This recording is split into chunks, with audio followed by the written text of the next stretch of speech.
For centuries, Stonehenge has stood as one of the most studied monuments on Earth, yet much of its story is not written in stone at all.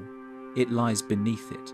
Layers of subsurface anomalies, buried formations, and subtle disturbances in the soil have steadily rewritten what is known about the site, revealing that the monument's visible structure may represent only a fraction of a far more complex hidden system. As the ground is examined through modern scanning and excavation, you follow traces that do not stay confined to the standing stones.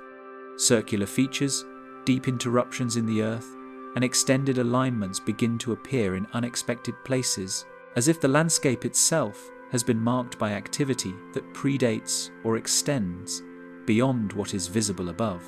What unfolds is not a single discovery, but a sequence of findings that gradually reshape how the entire site is understood, layer by layer, beneath the surface. The structure beneath the stones. A quiet shift in understanding began not with excavation, but with instruments designed to see what human eyes could not, scanning the ground beneath Stonehenge without disturbing a single stone. For centuries, the monument had been studied as a structure defined by what stood above the surface, its massive sarsens and carefully placed bluestones forming a silhouette recognized across the world. Yet as geophysical surveys advanced, something unexpected began to take shape below. Beneath the central axis of Stonehenge, researchers detected anomalies, subtle, consistent disruptions in the soil that did not align with natural geology, suggesting the presence of buried features that had never been recorded, and which did not fit neatly into the established narrative of the site. Early ground-penetrating radar surveys revealed these anomalies as variations in density and composition, appearing as faint circular and linear forms beneath the monument's core. Unlike the well-documented stone settings, these features showed no immediate connection to visible structures, and their depth suggested they belonged to an earlier phase of activity. What made them particularly significant was their alignment. Several of these subsurface patterns followed the same axis as the standing stones, indicating that whatever lay hidden beneath had not been randomly placed but deliberately positioned in relation to the monument above. Magnetometry surveys soon reinforced these findings, detecting subtle magnetic variations caused by disturbances in the soil. Such disturbances often indicate human activity digging, burning, or the placement of materials that alter the Earth's natural magnetic field. Beneath Stonehenge, these readings revealed a concentration of anomalies directly under the central area, including what appeared to be filled-in pits and possible postholes. These were not scattered or isolated. They formed patterns that suggested planning, structure, and repetition, pointing to a phase of construction or use that predated the visible stone arrangement. What emerged from these early surveys was not a single buried object, but a layered complexity. The anomalies indicated multiple episodes of activity, with some features cutting into others, implying that the ground beneath Stonehenge had been modified repeatedly over time.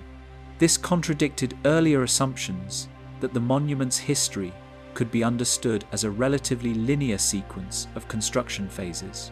Instead, the evidence suggested a far more dynamic process, where earlier structures were altered, replaced, or deliberately concealed beneath later developments.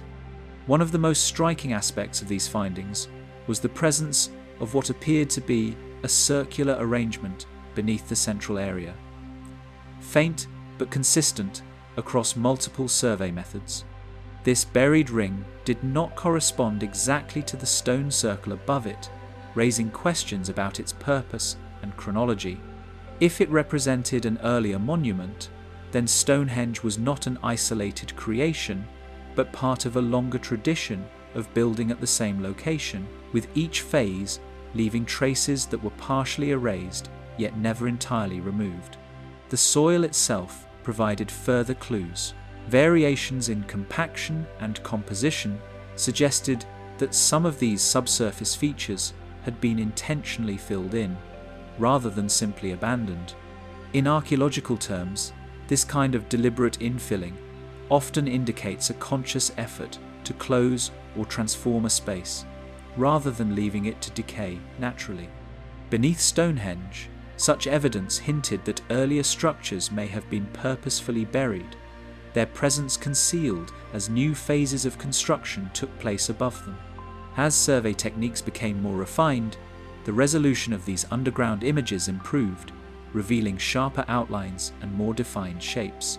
Some anomalies appeared as elongated features aligned with the monument's axis, while others formed clusters that suggested localized activity zones.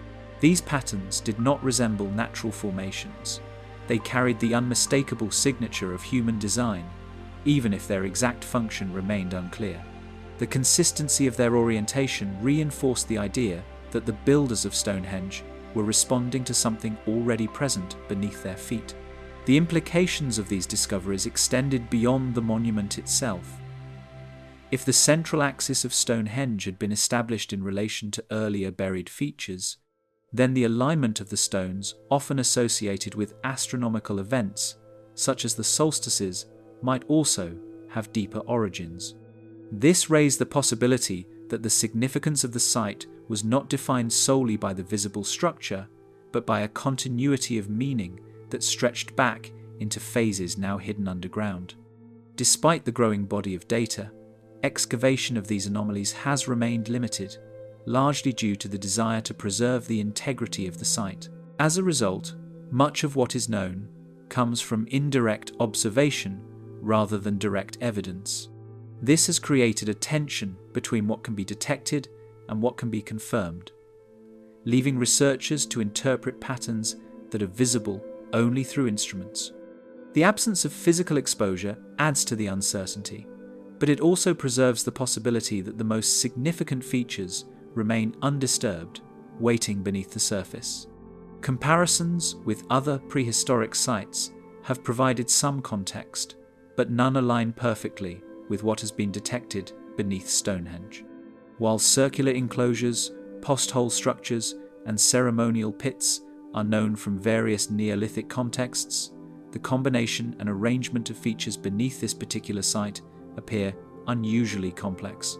This uniqueness reinforces the idea that Stonehenge was not simply one monument among many, but part of a distinct and evolving landscape of activity that has yet to be fully understood. What these early geophysical surveys ultimately revealed was not a definitive answer, but a shift in perspective. The monument could no longer be viewed as a structure defined only by its stones.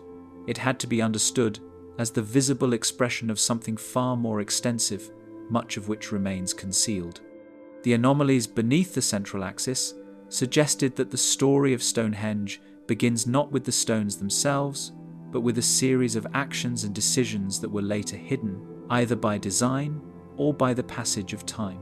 Even as technology continues to refine the image of what lies below, the true nature of these buried features remains uncertain, their shapes and alignments offering only fragments of a larger, obscured design that has yet to fully emerge. The hidden ring below the monument, an almost imperceptible disruption in the soil, hinted at a shape no one expected to find beneath the monument.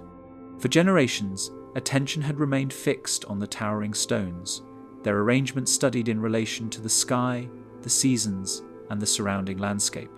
Yet beneath that familiar outline, something quieter had persisted, detectable only through subtle inconsistencies in the ground. What researchers began to recognize was not a random disturbance, but the faint presence of a circular formation buried below the central area of Stonehenge, a ring that did not match the visible structure and suggested a phase of construction that had been almost entirely erased. Gradually, a circular outline began to take form, emerging not from excavation, but from patterns hidden within the ground itself. Geophysical surveys, including magnetometry and ground-penetrating radar, revealed a sequence of anomalies arranged in a continuous curve, their spacing and consistency pointing to deliberate human activity. These anomalies appeared as variations in soil composition and density, often associated with filled-in pits or postholes. Although individually subtle, their collective arrangement formed a coherent shape, one that could not be explained by natural processes or later disturbance alone. In several survey passes, the same circular signature reappeared with only minor variation, reinforcing the conclusion that this was not an artifact of measurement, but a real feature embedded within the subsurface. Rather than mirroring the stones above, this buried ring followed its own geometry, quiet and precise. Its diameter differed from that of the Sarsen circle, and its alignment showed slight but meaningful deviations from the monument that now dominates the site. This distinction suggested that the hidden ring was not simply an early version of Stonehenge as it appears today, but part of a separate design, conceived under different conditions and possibly for a different purpose. The ground preserved this difference with remarkable clarity, even as the structure itself had vanished. Subtle shifts in curvature indicated that the ring may not have been perfectly symmetrical, hinting at adjustments made during its original construction. Measured against the standing structure, its proportions revealed a design that did not quite belong to what is seen today. The spacing between the anomalies indicated a regular pattern, consistent with the placement of posts or markers, rather than the massive stones that would later define the site. In Neolithic Britain, such circular arrangements are often associated with timber structures or ceremonial enclosures, places where activity was defined not by permanence, but by presence and movement. The buried ring beneath Stonehenge seemed to fit within this broader context, yet its exact role remained uncertain. Comparable timber circles, such as those identified at nearby prehistoric sites, suggest that wood may have once defined sacred spaces long before stone became the dominant material. Subsurface traces pointed to a sequence of evenly spaced cut features arranged along this concealed perimeter. These cuts, detectable through variations in magnetic readings, suggested that the ground had been intentionally excavated and later refilled. In some cases, the shape and depth of these features resembled known postholes, which once held upright timbers that have long since decayed. The absence of the original material did not erase their existence. Instead, the soil retained the imprint of what had once stood there, preserving a negative image of a structure that no longer survives. Differences in the fill of these cuts also hinted that they may not all have been created at the same moment, suggesting phases of modification even within this earlier ring. Within these cuts, archaeologists identified signs consistent with posts or markers that had long since vanished. Organic remains rarely endure in such conditions, but the discoloration of the soil and the presence of packing material small stones or compacted earth used to stabilize posts provided indirect evidence of their former presence. These details, though fragmentary, pointed toward a constructed ring that had once been visible above ground, forming a boundary or enclosure that predated the stone monument. In a few instances, traces of burning have been detected within similar features at prehistoric sites, raising the possibility that fire or ritual activity once played a role within such enclosures. Comparison between layers showed that this hidden circle occupied the ground before the first stones were raised. Stratigraphic analysis, where later features cut into earlier ones, revealed a sequence of activity that placed the buried ring in an earlier phase of the site's development. Some of the stone settings appeared to intersect or disrupt these earlier features, indicating that the builders of Stonehenge were working within a landscape that had already been shaped by previous construction. This continuity suggested that the location itself held significance long before the stones were erected. It also implied that knowledge of the earlier structure may have been retained, guiding later decisions about where and how to build. Intersecting features provided further evidence that later construction had partially disrupted what once defined the ring. In several areas, the outlines of the buried circle were incomplete, not because they had faded, but because they had been cut through by subsequent activity. This overlap created a layered record of construction, where each phase altered the one before it. The result was not a clean transition from one structure to another, but a complex interplay of building, modification, and removal. These intersections serve as one of the clearest indicators that the buried ring was already present when later phases began to reshape the site. In several areas, the original cuts appeared intentionally backfilled, sealing their outlines beneath compacted soil. This was not the gradual infilling that occurs over time, but a deliberate act, where material was placed back into the excavated features in a controlled manner. Such practices are often interpreted as forms of closure, marking the end of a structure's use or significance. Beneath Stonehenge, this deliberate burial suggested that the earlier ring had not simply fallen out of use, but had been consciously covered. The uniformity of this backfilling in certain sections indicates that the act may have been coordinated rather than incidental. Such deliberate covering suggested an act of transformation rather than simple abandonment of the earlier structure. The transition from timber or earthen features to monumental stone construction represents a profound shift, not only in materials, but in the way space was defined and experienced. The buried ring may have represented an earlier stage in this process, one that was superseded by the enduring presence of stone, yet not entirely erased. Its concealment hints at a decision to preserve its position while altering its form. The continuity of the site's central alignment suggests that even as structures changed, the underlying significance of the location remained intact. Taken together, the evidence pointed to a phase of activity that had been systematically obscured as the monument evolved. The hidden ring was not an isolated feature, but part of a broader pattern of construction and reconstruction, where each layer built upon and at times concealed what came before. This accumulation of activity transformed the site into something more than a single monument. It became a record of changing practices, beliefs, and intentions, all embedded within the ground itself. The presence of this earlier ring complicates any attempt to view Stonehenge as a singular creation, instead revealing it as a place shaped over generations. Whatever once formed that buried circle was not lost by time alone, but pressed into the earth, as if its visibility were no longer meant to endure. A landscape designed, not chosen. At first glance, the ground surrounding Stonehenge appears undisturbed, stretching outward without any visible sign of deliberate design.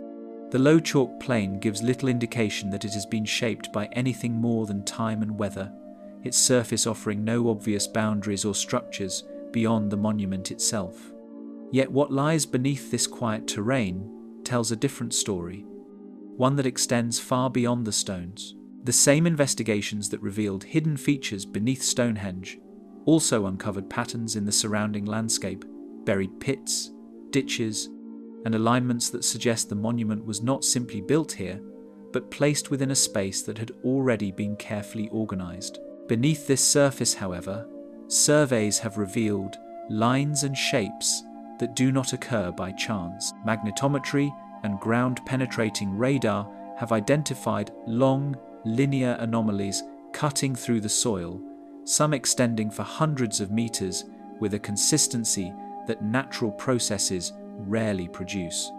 These features appear as filled-in ditches or trenches, their outlines preserved through subtle variations in the soil's magnetic properties. Although invisible from above, their presence forms a network of boundaries that once defined the land in ways that are no longer immediately visible. Extending away from the monument, long-buried ditches begin to trace paths that hold a consistent direction. One of the most well-documented examples is the Stonehenge Avenue, a prehistoric earthwork consisting of parallel banks and ditches that link the monument to the River Avon.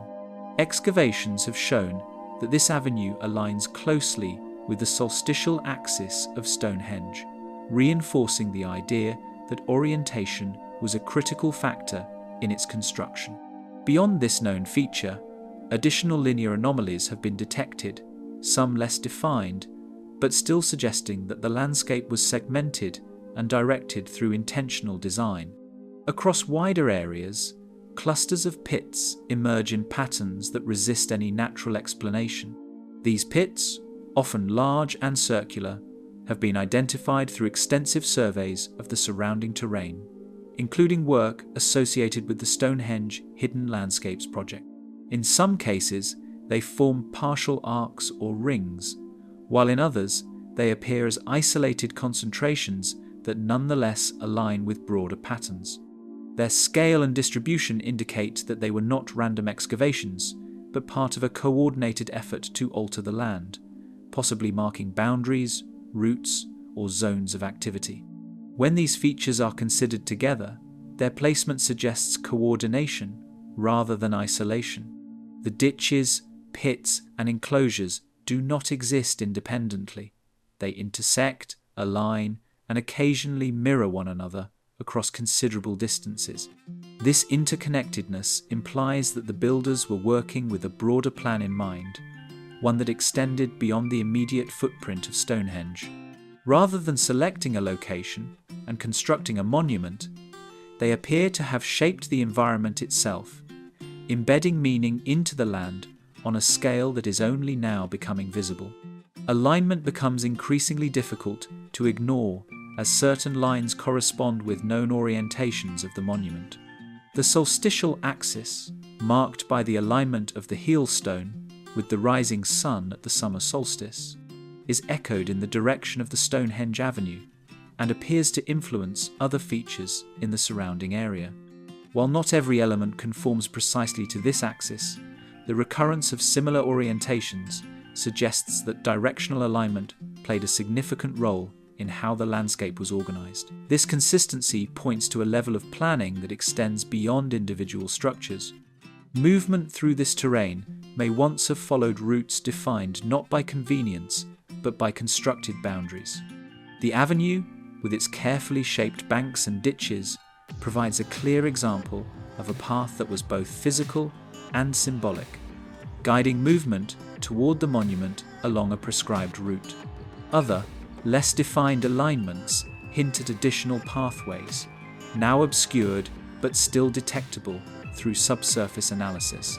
These routes may have structured how people approached, entered, and moved through the area, turning the landscape into a controlled sequence of spaces rather than an open expanse. Evidence within the soil shows that sections of land were deliberately cut, shaped, and then reworked. The creation of ditches required the removal of large quantities of earth, which were often used to form adjacent banks, altering the topography in subtle but meaningful ways. In some locations, these features were later filled in, their outlines preserved beneath layers of compacted soil.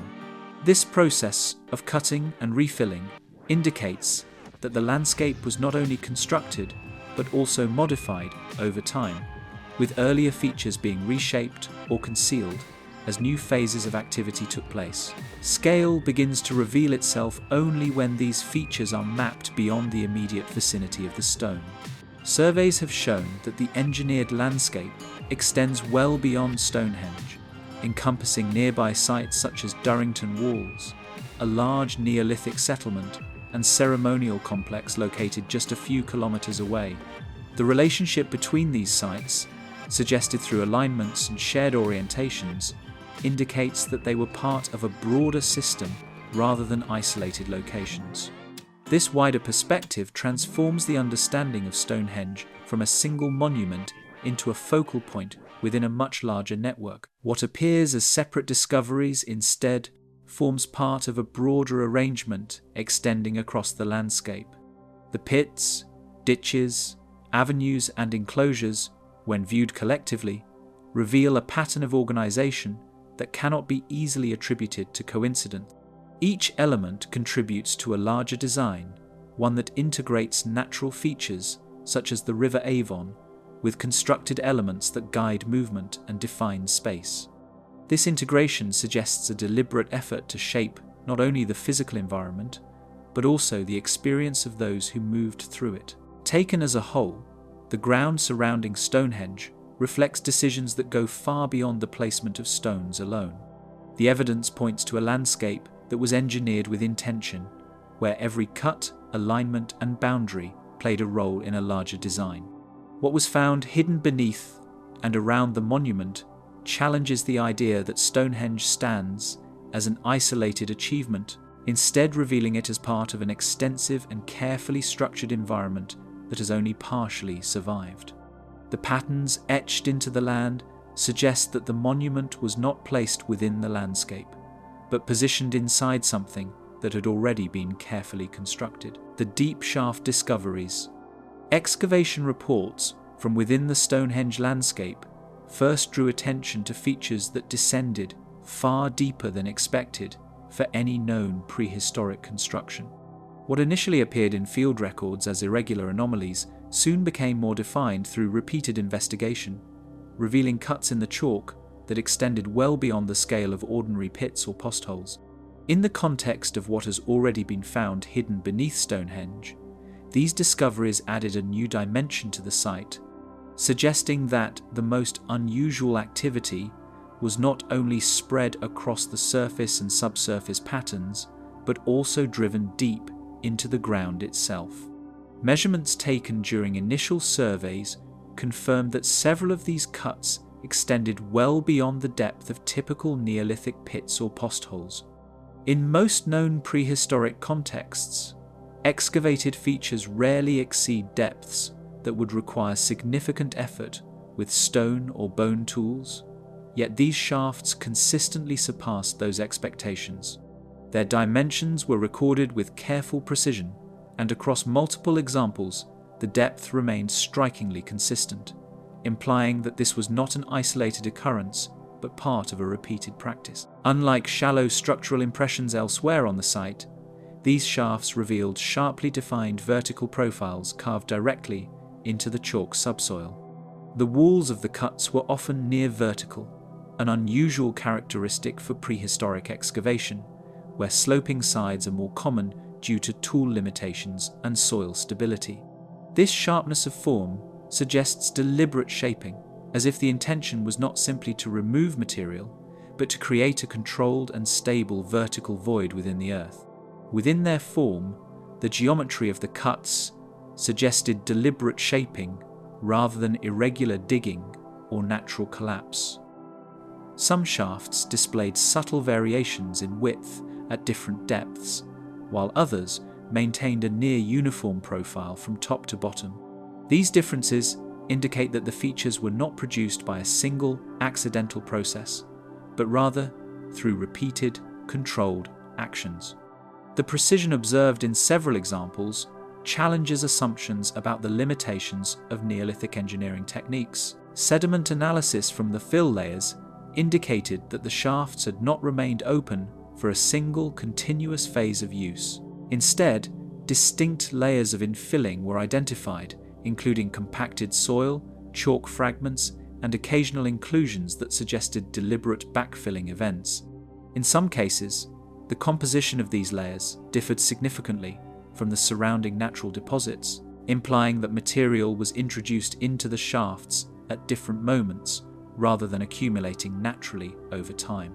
Comparisons between multiple shafts revealed similarities in construction that implied coordinated planning across separate locations. Despite being discovered at different points around the monument complex, several shafts shared consistent dimensions and structural characteristics. This repetition suggests that they were not independent or experimental features, but elements of a broader design framework that governed their creation. The consistency across distance reinforces the idea of a shared purpose or instruction guiding their construction.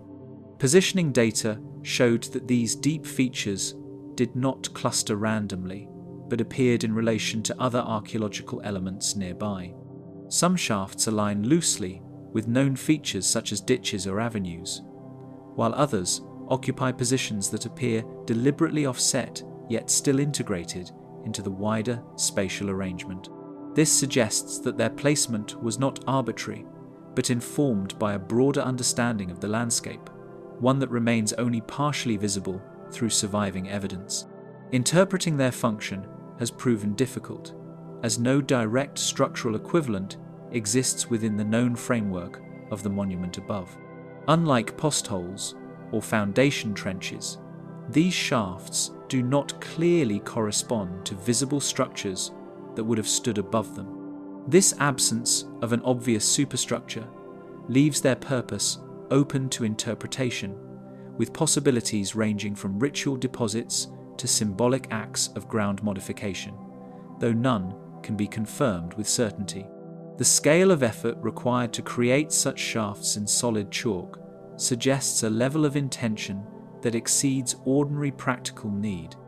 Excavating deep, narrow vertical cuts into compact chalk without modern tools would have required sustained labour and coordination, indicating that the act of digging itself may have held significance beyond any final structure or object placed within. This effort implies that the process, rather than just the outcome, may have carried meaning. Across all recorded examples, the consistent depth and precision of the cuts continue to challenge conventional explanations of their purpose. Even when compared to other Neolithic sites across Britain, where deep features are rare but not unknown, the combination of uniform depth and careful shaping at Stonehenge remains distinctive. This repetition of form suggests adherence to a shared practice or rule set that has not yet been fully understood within current archaeological frameworks.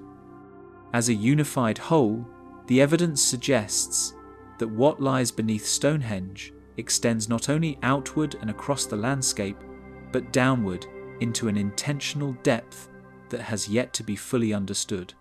These shafts introduce a vertical dimension to the site's complexity, revealing that the builders engaged with the earth not only as a surface to be shaped, but as a volume to be penetrated and structured in ways that remain largely unexplained. The true significance of these shafts may not lie in what was placed within them, but in how deliberately they were driven into the earth and left without a clear ending. Echoes of timber structures long gone. Evidence emerging from beneath the stone phase points toward an earlier construction period defined not by rock, but by large-scale timber arrangements.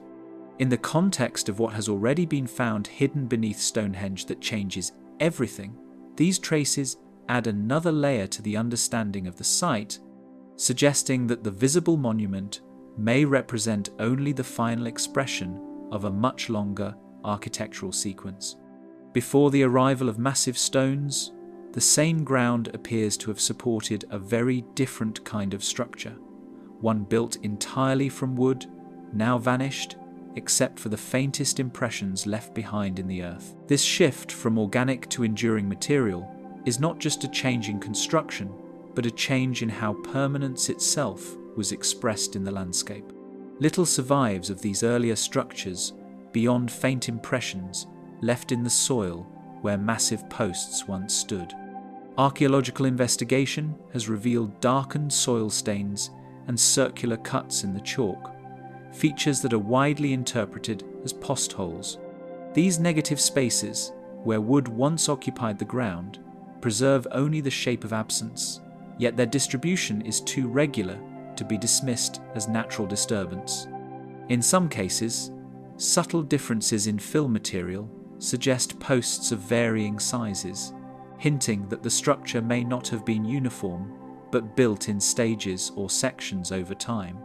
Archaeological patterns suggest that rows of substantial wooden uprights once occupied the same central area, now dominated by stone. The arrangement of post holes indicates deliberate placement, often forming arcs or complete circular configurations that mirror later stone layouts. This continuity in spatial design suggests that the concept of a circular monument at Stonehenge did not begin with stone at all, but with timber, establishing a framework that would later be translated into more permanent materials. The repetition of curvature across different phases implies that the idea of the circle itself held meaning long before the stones arrived. Spacing between these post holes indicates deliberate planning, consistent with the layout of engineered circular structures rather than random placement. The distances between individual features are often uniform, implying a measured approach to construction. Such regularity requires coordination and foresight, suggesting that the builders were working from a defined plan rather than improvising as they went. Even slight deviations in spacing appear intentional rather than accidental, possibly reflecting adjustments made to accommodate changing design requirements or ceremonial use. The dimensions inferred from these features imply timber elements of significant height and thickness, requiring considerable effort to install. While no physical wood remains, the size of the post holes suggests that the timbers themselves would have been substantial, possibly forming a continuous ring or segmented enclosure. Some estimates derived from excavation data indicate that certain posts may have been large enough to dominate the skyline of the prehistoric landscape, transforming the site into a visible landmark long before stone construction began. The effort required to raise and secure such structures would have been considerable, indicating that their purpose carried enough importance to justify sustained communal labour over extended periods. Comparisons with other Neolithic timber sites show similarities in design principles, particularly in circular and segmented arrangements. At sites such as those documented in southern Britain, timber circles have been identified through similar patterns of post holes, reinforcing the idea that such structures were a recognised architectural form during this period. While each site retains its own distinct characteristics, the underlying principle of creating enclosed circular spaces appears consistent across regions. This suggests that Stonehenge may have been part of a broader cultural tradition in which timber architecture played a central ceremonial role. Soil analysis reveals traces of disturbance patterns that align with repeated insertion and removal of large wooden posts. In some cases, post holes appear to have been reused or modified, suggesting that the timber structures were not static but evolved. Layers of fill within these features indicate phases of activity where posts may have been replaced, repositioned, or entirely removed as the structure changed or was eventually decommissioned. These repeated interventions suggest a long-term engagement with the same spatial layout rather than a single construction event. Transitioning from timber to stone appears to have preserved spatial organization while altering the material expression of the monument. The alignment and circular layout seen in the stone phase closely reflect the earlier timber configurations, suggesting continuity in design intent. Rather than abandoning the earlier structure entirely, the builders may have reinterpreted its form, translating wood into stone while maintaining the same underlying geometry. This continuity raises the possibility that the stone monument was not a replacement, but a transformation of an existing sacred framework. No physical remnants of the wood remain, yet the negative impressions left behind preserve the outline of what once stood. These voids in the soil function as a kind of architectural memory, recording the position and scale of structures that have long since decayed. In archaeology, such absences are often as informative as surviving material, allowing researchers to reconstruct forms that would otherwise be entirely lost to time.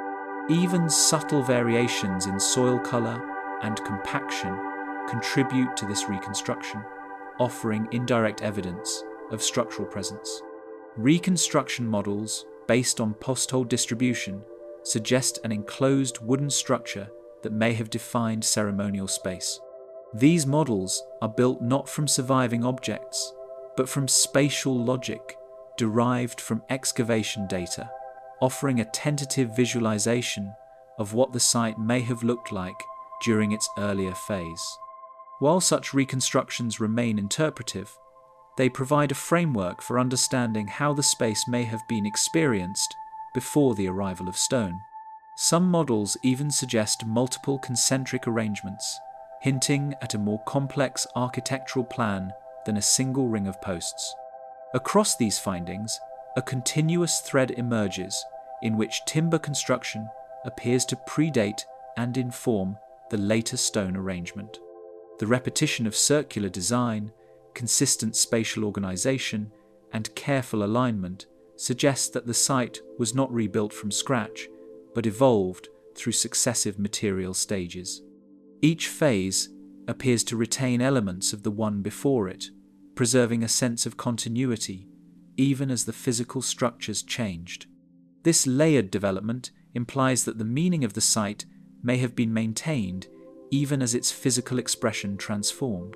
The surviving evidence ultimately points to a sequence of occupation where material forms changed, but the underlying design persisted through each transformation. Stonehenge, in this view, is not a single monument fixed in time, but the latest expression of a much older architectural idea that has been repeatedly rebuilt, reinterpreted, and redefined across generations. The persistence of form beneath changing materials suggests that what endures is not the structure itself, but the intention behind it. Only the ground preserves the memory of that first structure, holding its pattern long after the wood itself has vanished. The Durrington walls connection. Across the wider prehistoric landscape, Stonehenge and Durrington walls emerge as two closely positioned sites whose relationship has become central to recent archaeological interpretation. In the broader context of what has already been found hidden beneath Stonehenge that changes everything, these two locations now appear less like isolated monuments and more like interconnected components of a larger system whose full structure is still only partially understood. The proximity alone would once have been considered incidental, but accumulating evidence from excavation and geophysical survey has steadily shifted that perception towards something far more deliberate. What once looked like separation on a map increasingly reads as adjacency within a planned arrangement whose logic is still being reconstructed. Between these two locations, the River Avon forms a natural corridor that appears to connect areas of sustained prehistoric activity. Its course runs in close relation to both sites, creating a landscape feature that is difficult to ignore when considering patterns of movement and settlement. Archaeological interpretations have long noted the river's importance in the Neolithic landscape, but more recent perspectives emphasize its potential role as a structured boundary or transitional zone, linking distinct ceremonial and domestic spaces. The way both sites face this waterway has become part of the ongoing discussion about how movement and meaning were organized across the terrain. Survey evidence along the Stonehenge Avenue reveals a deliberately constructed route extending from the monument toward the river system. Excavations along this earthwork have shown parallel banks and ditches carefully aligned to guide movement in a controlled direction, reinforcing the idea that access to Stonehenge was not random but highly structured. The avenue's alignment with key solar orientations adds another layer of complexity, suggesting that movement along this path may have carried both practical and symbolic significance. Even subtle variations in its construction hint at phases of modification rather than a single, fixed design. At Durrington Walls, large-scale excavations have uncovered one of the most extensive Neolithic henge enclosures known in Britain. The site contains evidence of settlement activity, timber structures, and large circular arrangements that differ in material but not necessarily in conceptual design from those associated with Stonehenge. Its scale suggests sustained occupation and activity, indicating that this was not a peripheral site but a central location within the broader prehistoric landscape.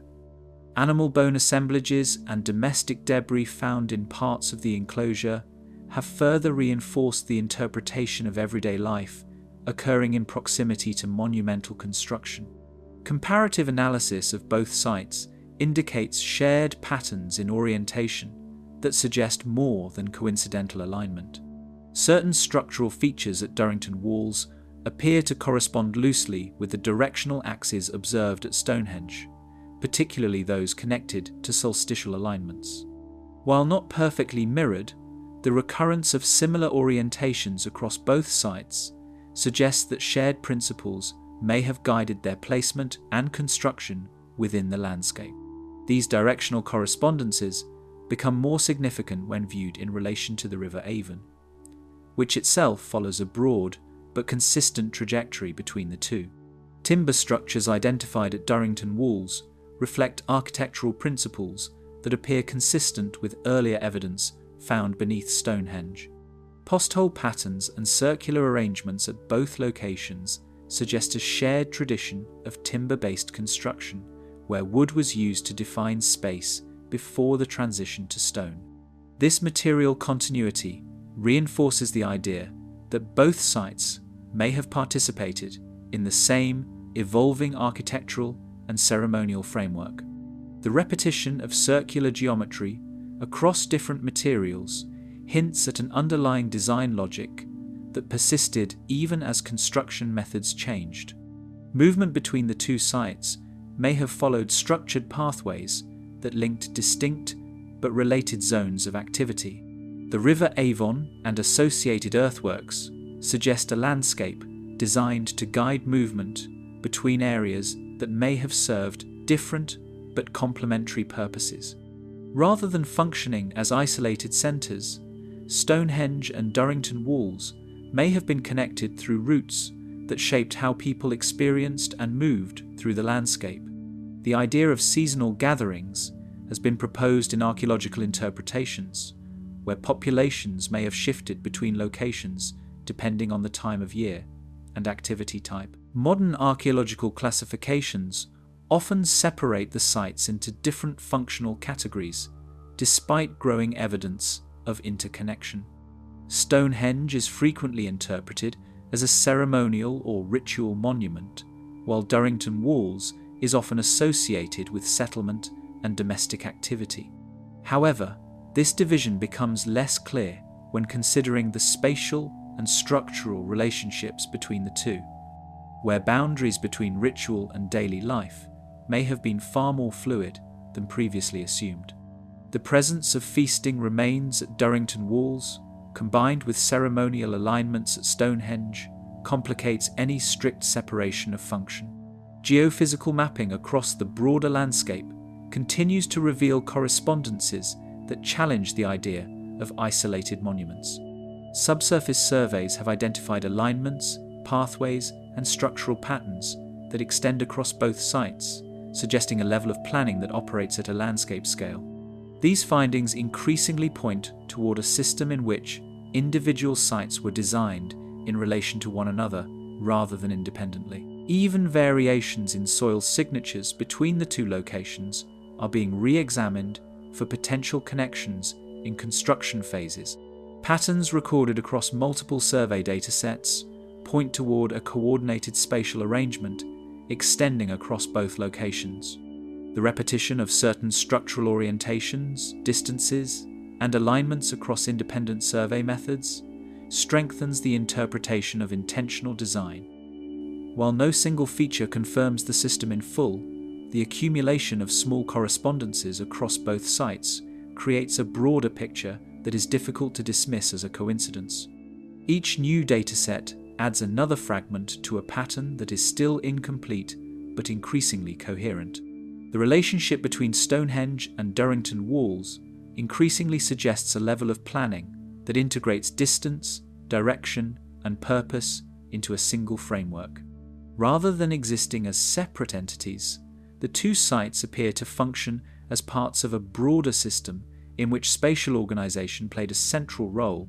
This framework may have structured not only physical movement, but also social and ceremonial interactions across the landscape.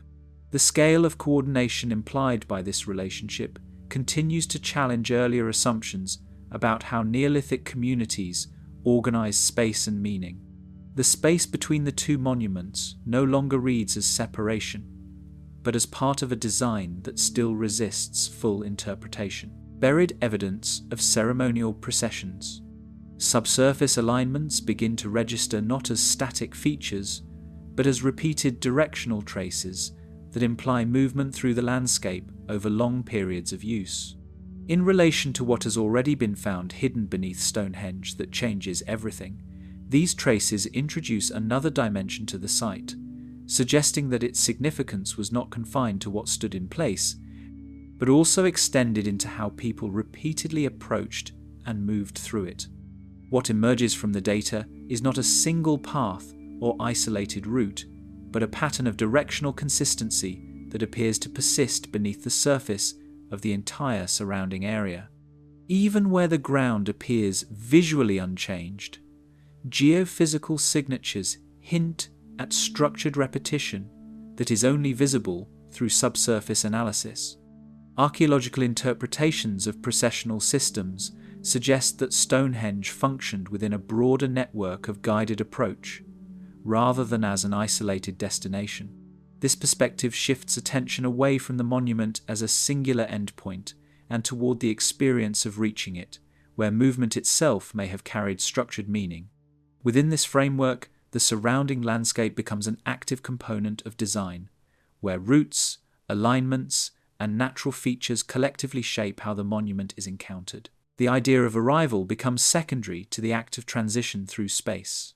The Stonehenge Avenue remains the most clearly defined example of a constructed route directing movement toward the River Avon. Its parallel banks and enclosing ditches form a controlled corridor that narrows perception and movement, guiding travel in a specific orientation. Excavation evidence confirms multiple phases of modification, indicating that this route was not static, but maintained and adjusted over time, reinforcing its importance within the wider landscape system. Subtle variations in its alignment also suggest that its construction may have been refined to match broader spatial relationships in the surrounding area. Beyond the limits of confirmed pathways, faint linear anomalies continue to appear in survey data, hinting at extensions that are no longer visible at ground level.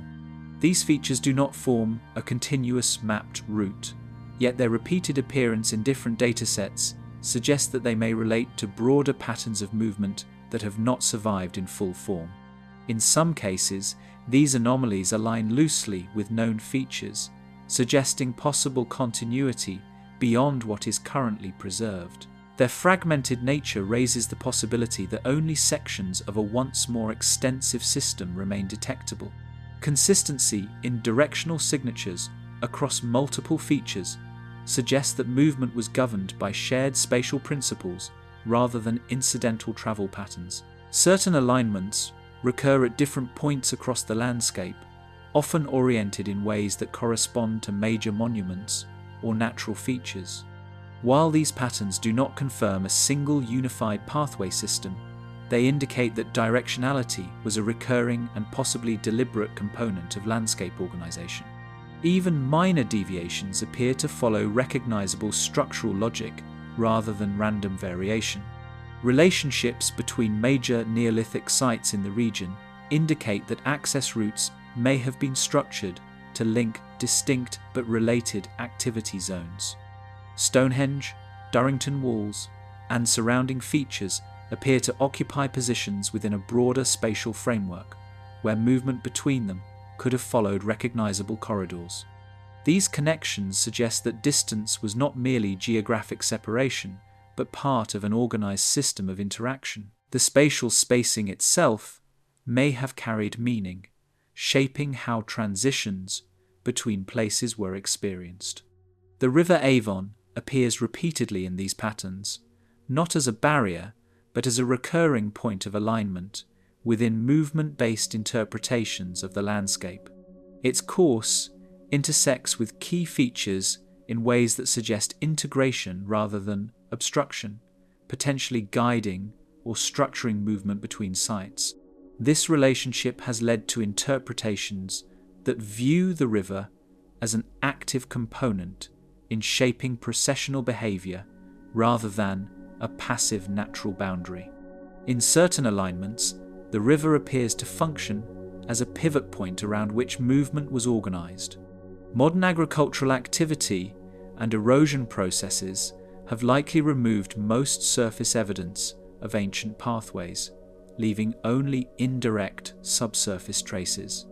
What once may have been clearly defined routes across the landscape have been gradually erased through ploughing, sediment movement, and natural degradation over millennia.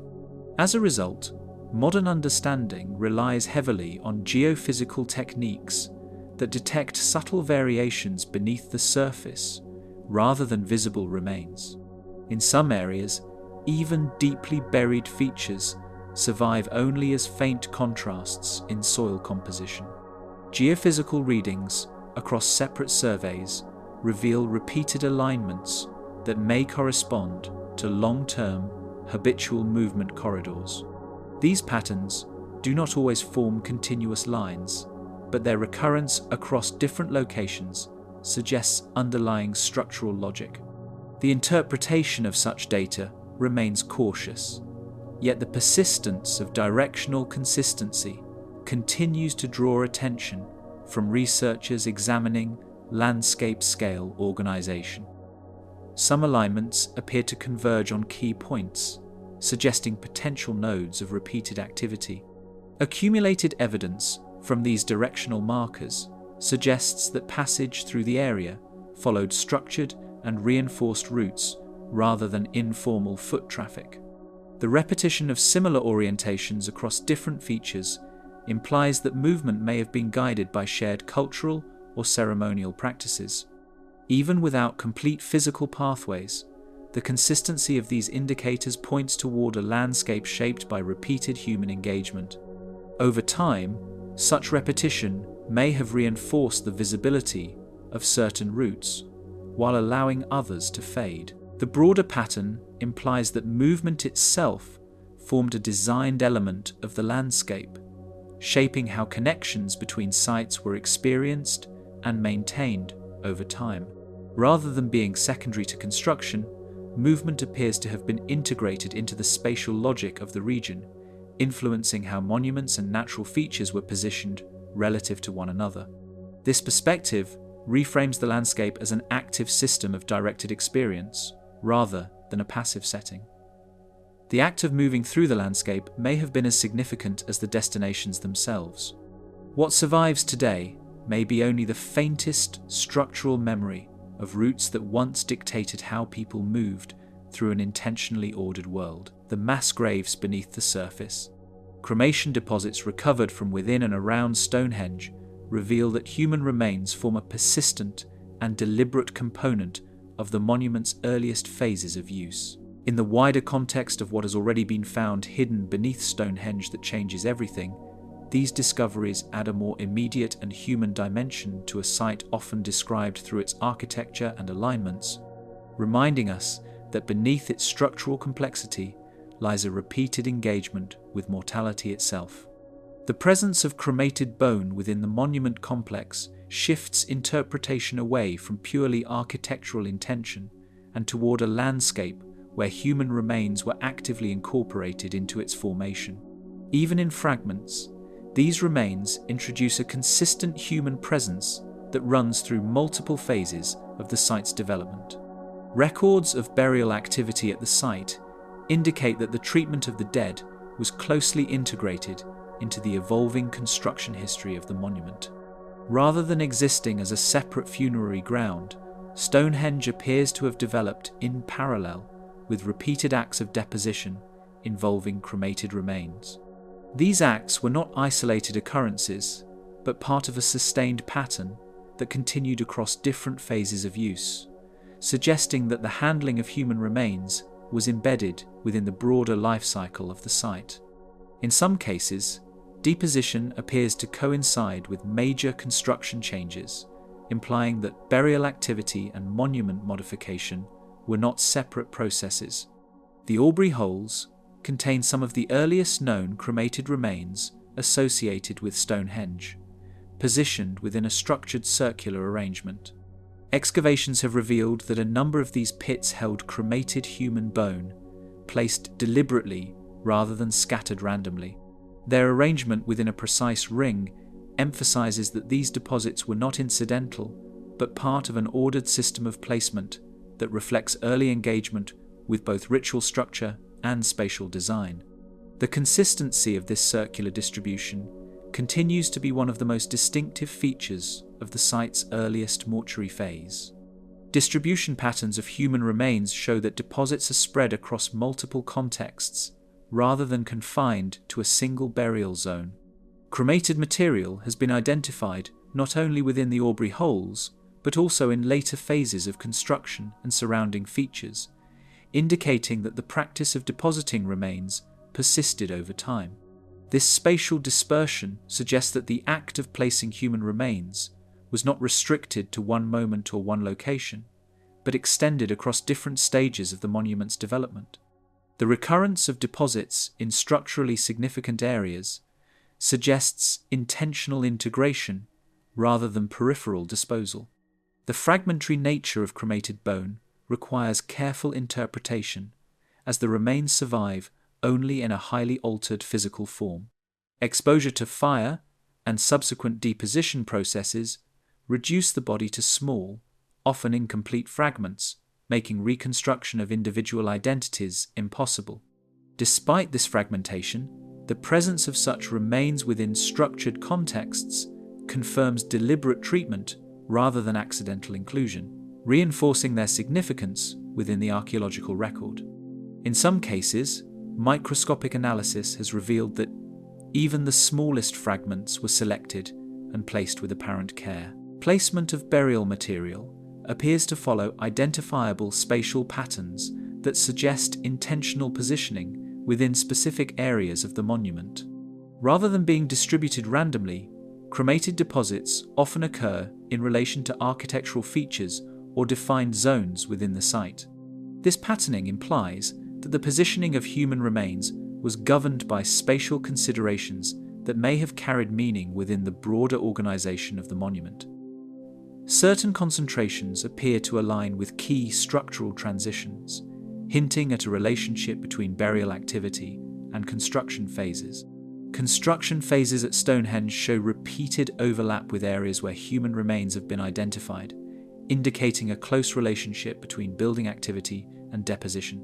As new elements were added to the monument over time, earlier deposits of cremated bone were often incorporated into or adjacent to later structural changes. This overlap suggests that the presence of the dead was not displaced by construction, but integrated into it, forming part of the site's ongoing transformation. In some instances, deposits appear to have been sealed beneath later additions, preserving earlier mortuary activity within the evolving structure. Findings from other Neolithic sites across Britain show that cremation and structured burial practices were widely used during this period. While Stonehenge remains distinctive in scale and complexity, it exists within a broader cultural landscape where cremation burial was an established practice. This wider context helps situate the monument within shared traditions of handling the dead, even as its specific arrangements remain unusual in their density and placement.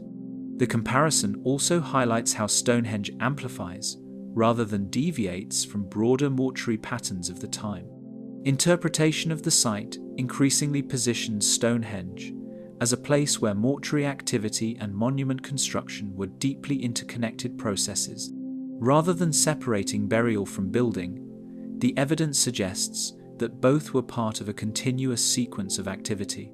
The monument appears to have developed not only as a constructed space, but also as a location repeatedly engaged with through acts of deposition involving human remains. This intertwining of functions challenges older distinctions between ceremonial architecture and burial ground. Human presence within the archaeological record of the monument is defined not by complete burials, but by carefully placed and fragmented remains. These traces, though incomplete, form a consistent pattern of engagement with the dead that is difficult to interpret as anything other than deliberate. Their presence within structured archaeological contexts reinforces the idea that human remains were not incidental to the site, but integral to its formation. Even in their reduced state, they continue to anchor the monument in human activity. The overall pattern suggests that Stonehenge developed as a place where the dead were repeatedly incorporated into its physical and symbolic structure. Rather than existing solely as a monument to be viewed or constructed, it functioned as a space that absorbed human remains into its evolving form, embedding mortality into its very fabric. This repeated integration suggests a relationship between structure and death that extends across multiple phases of use. The monument's earliest layers appear to hold not only evidence of building, but also repeated acts of placing the dead into spaces that were never meant to be purely empty. Stonehenge, before the stones. Long before the first stone was raised, traces of human activity already existed beneath the ground that would later become Stonehenge.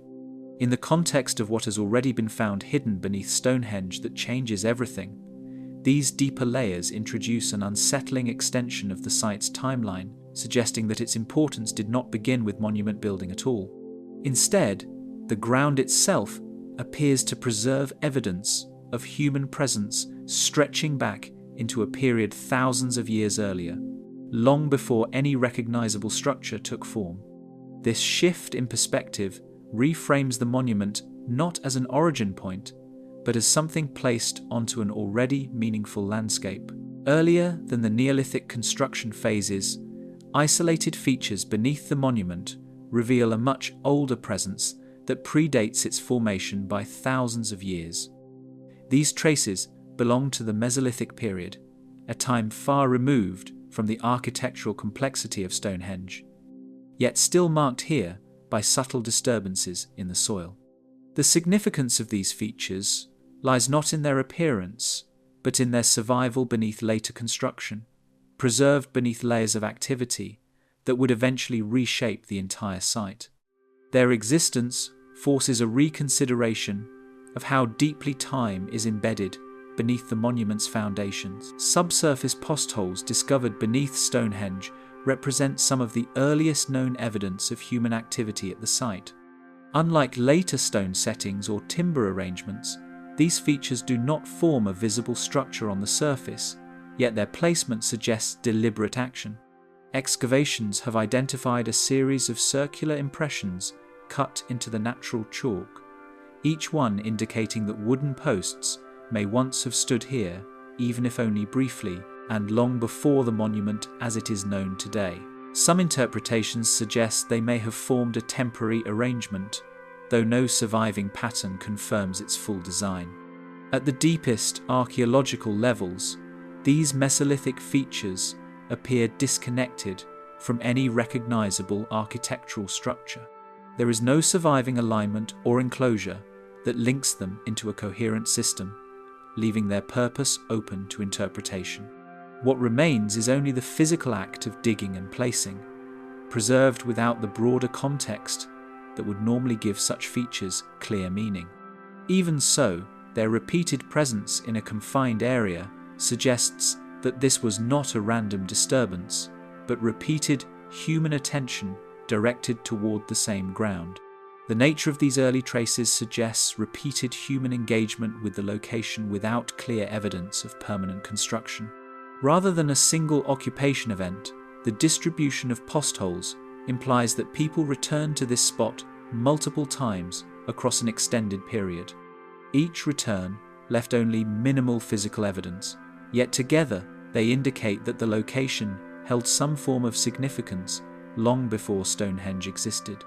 The absence of durable structures becomes part of the evidence itself, pointing toward activity that was never intended to last in visible form. Beneath later monument layers, the preserved remains of earlier ground surfaces indicate continuity of occupation across vast stretches of time. Soil stratigraphy shows that later builders did not begin on untouched ground, but on a landscape already shaped by earlier human activity. This layering effect creates a compressed timeline where Mesolithic traces lie directly beneath Neolithic construction, separated only by time rather than distance. In some areas, the transition between these phases is so subtle that only microscopic analysis reveals the separation between them. Interpretation of these Mesolithic features remains uncertain due to their isolated and fragmentary character. Without associated artifacts, or structural continuity, their purpose cannot be definitively established. They could represent temporary activity, short-term occupation, or something more structured that has not survived in the archaeological record. Their ambiguity is part of what makes them significant, as they resist clear categorization even within detailed excavation reports. This lack of resolution continues to leave open competing explanations that cannot be easily reconciled. Rather than forming a coherent structure, the early evidence reflects intermittent activity at a location that would later gain monumental significance. The spacing and distribution of the postholes do not conform to any known architectural pattern from the period, yet their deliberate excavation suggests intention. This combination of repetition and absence of form creates a sense of activity without architecture, presence without construction. It is this tension between trace and structure that continues to define their interpretation. Across multiple excavation layers, the same ground appears to have been revisited repeatedly across different prehistoric periods. Mesolithic features sit beneath Neolithic deposits, which are themselves overlain by later modifications, creating a deep sequence of human interaction. Each layer does not erase the one below it, but instead preserves fragments of earlier activity, allowing the site to function as a long-term record of repeated human return. The accumulation of these layers suggests a location repeatedly chosen, even when its earliest reasons are no longer recoverable. The accumulation of evidence suggests that Stonehenge was built upon a location already marked by long-standing human presence. This continuity challenges the idea that the monument represents a beginning, instead positioning it as part of a much longer sequence of engagement with the landscape. The choice of location may therefore reflect more than geological suitability, pointing instead to an inherited significance embedded in the ground itself. The act of construction becomes secondary to the act of returning. The deepest layers do not align into a clear beginning, only into fragments that suggest something was already there before any decision to build was ever made. The bluestone mysteries underground. The bluestones within Stonehenge appear to reflect a sequence of placement decisions that unfolded over multiple building stages rather than a single completed design. In the broader context of what has already been found hidden beneath Stonehenge that changes everything, this pattern adds another layer of instability to what is often assumed to be a fixed and finalized monument. Instead of a single architectural vision executed in one continuous phase, the evidence increasingly suggests a structure that evolved gradually, with key elements shifting position as understanding of the monument itself changed over time. The stones themselves become part of a longer process of adjustment rather than an outcome. Transport of these stones from the Preseli Hills in Wales remains one of the most significant logistical achievements associated with the monument's creation. The movement of such heavy materials over long distances implies coordination, planning, and sustained effort, yet the reasons for selecting and repeatedly adjusting these particular stones remain only partially understood. Their journey is well established in archaeological interpretation, but what happened after their arrival appears far less stable than once assumed. The contrast between distant sourcing and local rearrangement introduces a tension between intention and revision. Irregularities in stone positioning suggest that the current arrangement does not fully represent the earliest layout of the bluestone settings. Some stones appear slightly misaligned with others in ways that are difficult to explain through simple settling or erosion alone. These subtle inconsistencies have led to the suggestion that the monument's internal arrangement may have undergone revision after initial placement, leaving traces of earlier configurations beneath or around the present structure. Even small deviations in spacing begin to accumulate into a broader picture of structural uncertainty. Certain socket features associated with bluestone positions show evidence of repeated use, implying that stones may have been removed and reset during construction phases. Rather than a single insertion event, these features indicate multiple episodes of adjustment where earlier placements were altered or replaced. The reuse of sockets introduces the possibility that the monument was not only being built, but also actively reworked as its design evolved.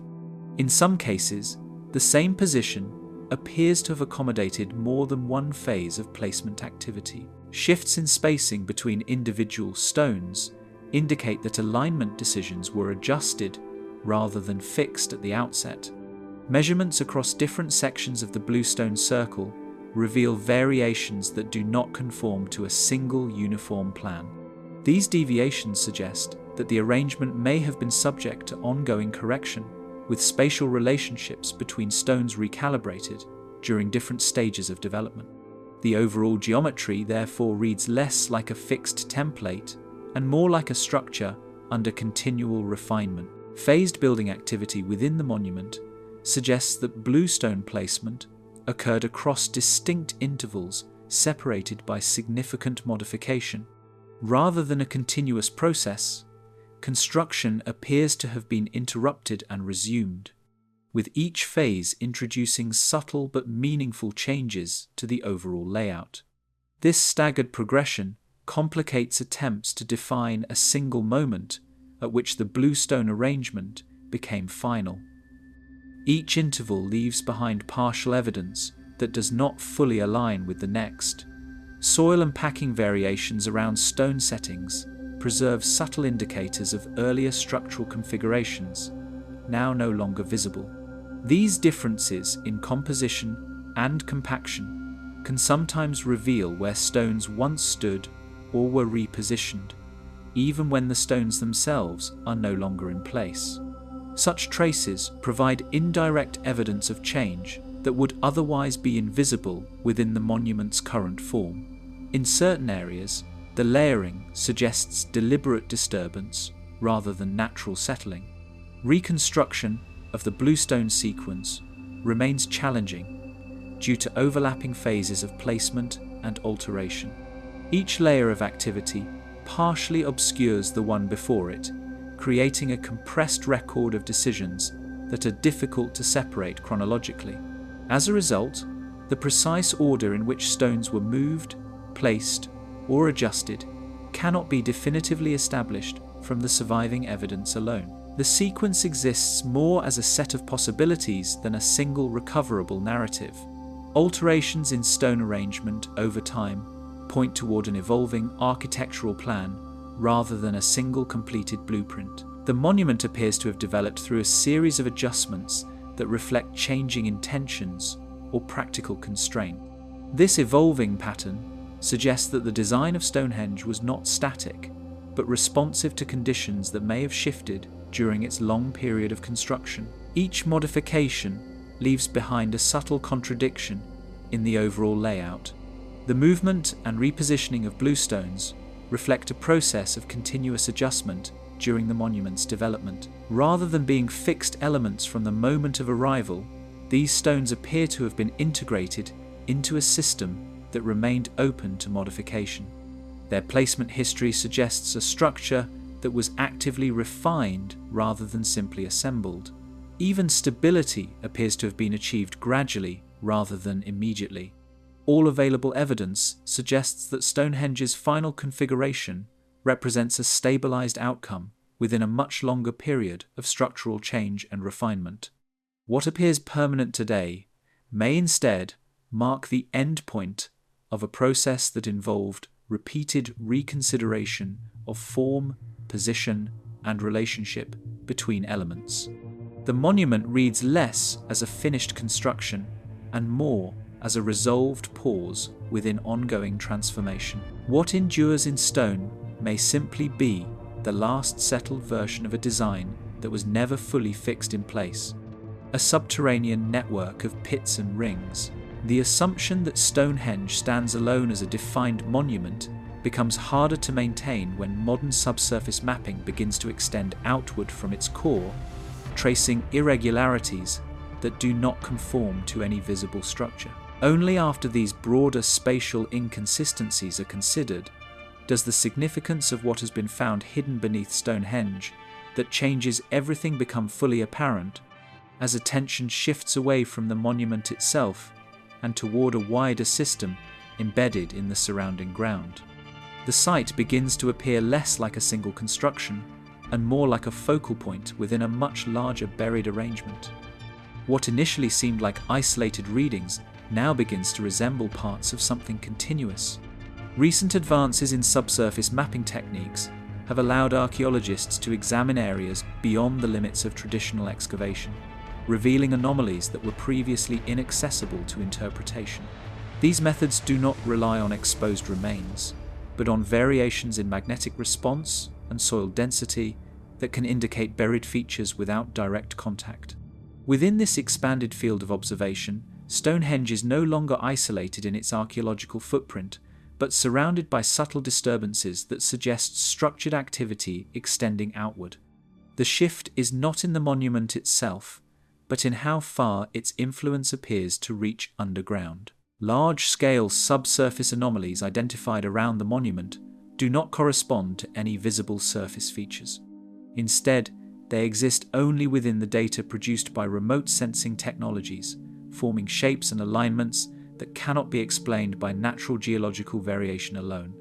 The absence of surface markers above these features makes their presence entirely dependent on technological detection, placing interpretation firmly within the domain of indirect evidence.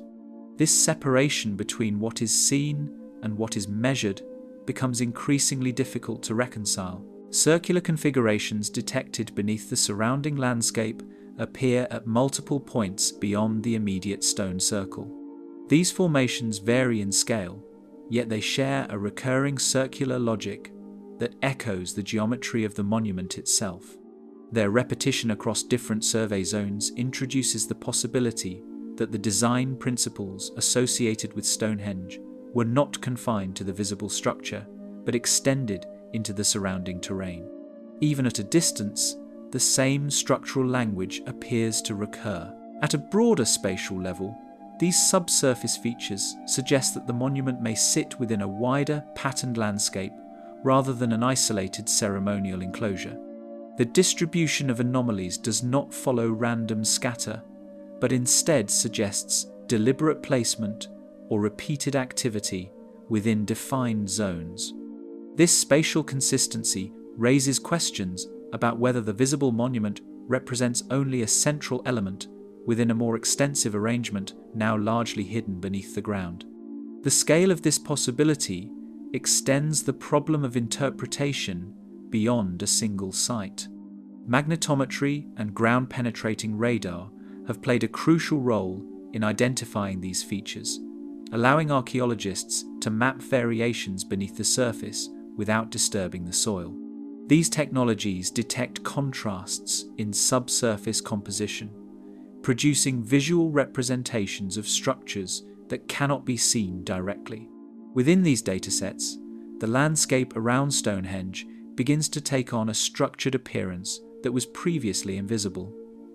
The act of observation itself becomes the only means of defining what exists below. The scale of the identified pit-like features extends well beyond the footprint of the monument itself. Some anomalies appear at distances that separate them from the main stone settings, yet their shapes remain consistent with circular or segmented arrangements.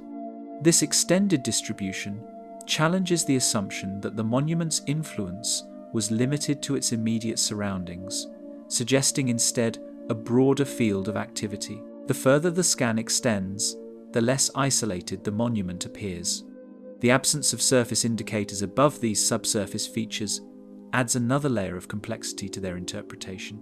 Without visible markers, it is impossible to confirm their nature through traditional excavation alone, leaving their identification dependent entirely on technological reading of the ground.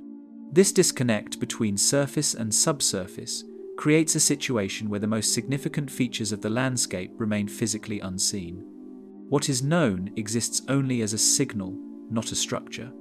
Repeated circular anomalies, recorded across different survey areas, suggest that these formations were not isolated occurrences. Instead, they appear as part of a recurring pattern that spans multiple zones around the monument. The consistency of this pattern raises the possibility that circular design principles were applied repeatedly within the wider landscape, though the purpose of such repetition remains unclear. Each new detection reinforces the sense of a system rather than a collection of unrelated features. Interpretation of these features remains limited by the absence of direct excavation data, meaning that their physical composition and function cannot yet be confirmed. While their shapes are clearly defined in survey outputs, their material reality remains uncertain. This gap between detection and understanding ensures that the features remain open to multiple interpretations without resolution. The more precisely they are mapped, the less they are actually known. The presence of multiple subsurface rings across the surrounding terrain suggests that Stonehenge may be embedded within a broader system of spatial organization. Rather than standing alone, the monument appears increasingly connected to a wider arrangement of buried features that extend beyond its visible boundaries. This possibility reframes the site as part of a distributed structure rather than a singular construction. The monument becomes one point within a larger hidden framework.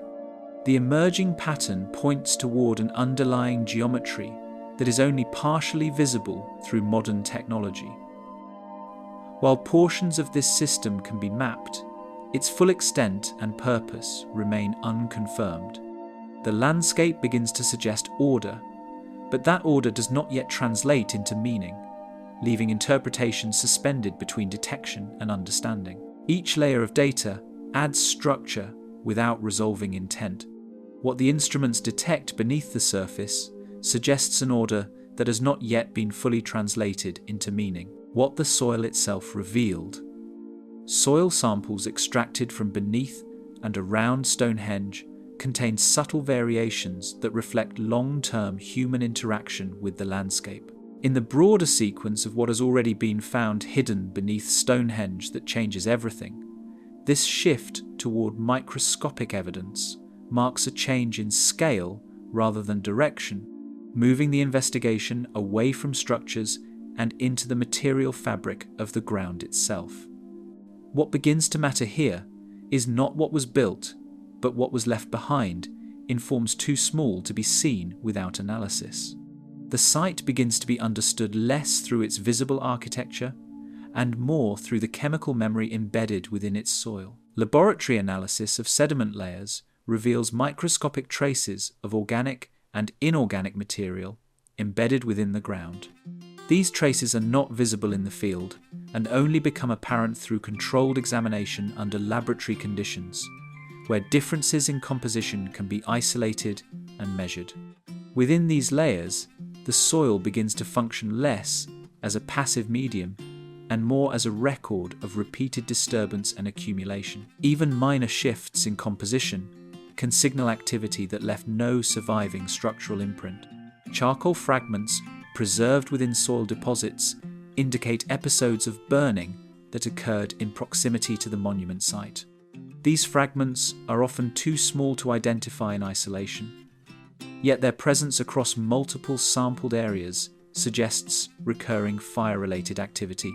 Whether linked to clearance, preparation, or other forms of use, the repeated appearance of burnt material introduces a pattern that extends beyond isolated events. In some layers, these fragments appear alongside ash residues that further complicate the interpretation of intensity and purpose. Phosphate concentrations measured in specific areas suggest repeated biological activity over extended periods of time. Elevated levels of this element are commonly associated with organic waste, decomposition, or sustained occupation, although interpretation depends heavily on context. At Stonehenge, the distribution of these concentrations does not align uniformly, indicating that some areas experienced more intensive or repeated activity than others. The irregularity of these concentrations suggests movement and use that did not remain static across the landscape. Microscopic plant remains recovered from soil samples provide indirect evidence of vegetation disturbance and clearance. These remains, often preserved as phytoliths or degraded plant structures, suggest that the surrounding environment was actively modified during periods of use. Even in the absence of visible structural evidence, the soil retains traces of ecological change that point toward human interaction with the landscape. Some of these plant signatures indicate shifts in local vegetation that would not occur without sustained alteration of the ground surface. Chemical signatures within the sediment layers vary significantly depending on location and depth. These variations create a stratified chemical profile that reflects different phases of activity and environmental change. In some cases, adjacent areas show sharply contrasting compositions, suggesting that the intensity or nature of activity was not evenly distributed across the site. This unevenness introduces the possibility that different zones serve different functions, even when no structures remain to define them. Areas lacking visible archaeological features still contain measurable traces of past human presence through soil composition alone. This disconnect between physical absence and chemical presence complicates traditional interpretations of where activity occurred. It suggests that even regions without surviving structures may still retain evidence of human engagement, preserved only at the microscopic level. The absence of form does not necessarily indicate absence of use. Accumulation of microscopic residues suggests that activity at the site left behind persistent material traces even when structures did not survive. Over time, these residues build into a layered record that cannot be reconstructed visually but remains detectable through analysis. The result is a form of archaeological evidence that exists independently of architecture or visible form. Each layer adds information without offering a complete image of what once occurred. Specialized analytical techniques allow researchers to detect patterns of disturbance invisible to standard excavation methods. These techniques rely on controlled sampling, chemical extraction, and high-resolution measurement, revealing details that would otherwise remain undetected. As a result, interpretation of the site increasingly depends on data that exists beyond direct observation. The act of discovery becomes dependent on instruments rather than excavation alone. Interpretation of these chemical and microscopic findings remains complex due to the absence of corresponding physical structures. Without visible features to anchor them, these traces must be understood through patterns of distribution and comparison rather than direct association. This creates a situation where evidence is abundant, but its narrative remains partially unresolved. The data points exist in quantity, yet resist forming a single coherent story. The soil functions as a layered record of activity that preserves evidence beyond what survives in visible form. Each layer captures a different moment of disturbance, accumulation, or environmental change, forming a sequence that extends beyond the lifespan of any single structure. In this sense, the ground itself becomes a silent archive of repeated interaction. What is lost in form is retained in composition. Even when nothing remains above the surface, the ground still holds traces that refuse to disappear completely. The silent architecture beneath the earth. Spatial relationships within the subsurface dataset begin to align in ways that resist explanation through simple accumulation of historical activity. In the context of what has already been found hidden beneath Stonehenge that changes everything, this alignment introduces yet another shift in perspective, moving away from isolated discoveries and towards something that appears increasingly systematic in its internal structure. The focus is no longer limited to individual features, but to how those features relate across space in ways that suggest a deeper organizing logic. Even at this early interpretive stage, the consistency of these relationships becomes difficult to ignore. Across multiple excavation zones, buried features exhibit a level of consistency that extends beyond isolated context or localized disturbance. This consistency does not appear confined to a single area of the monument's surroundings, but repeats across separate survey regions, where no obvious physical connection exists on the surface. The repetition of similar spatial behavior in disconnected areas raises the possibility that the subsurface landscape is governed by relationships that are not immediately visible. These repeating configurations begin to form a pattern that spans distances larger than any single known feature. Interpretation of layered subsurface records becomes increasingly complex when repeated geometric regularities appear without corresponding surface indicators. These patterns do not manifest in ways that can be traced to surviving structures above ground, yet they persist within the dataset with a clarity that is difficult to dismiss. The absence of surface confirmation creates a tension between what is measurable and what is observable. This tension grows stronger as additional survey data continues to reproduce the same structural impressions. Attempts to account for these formations as random depositional outcomes struggle against the persistence of their structural coherence across depth.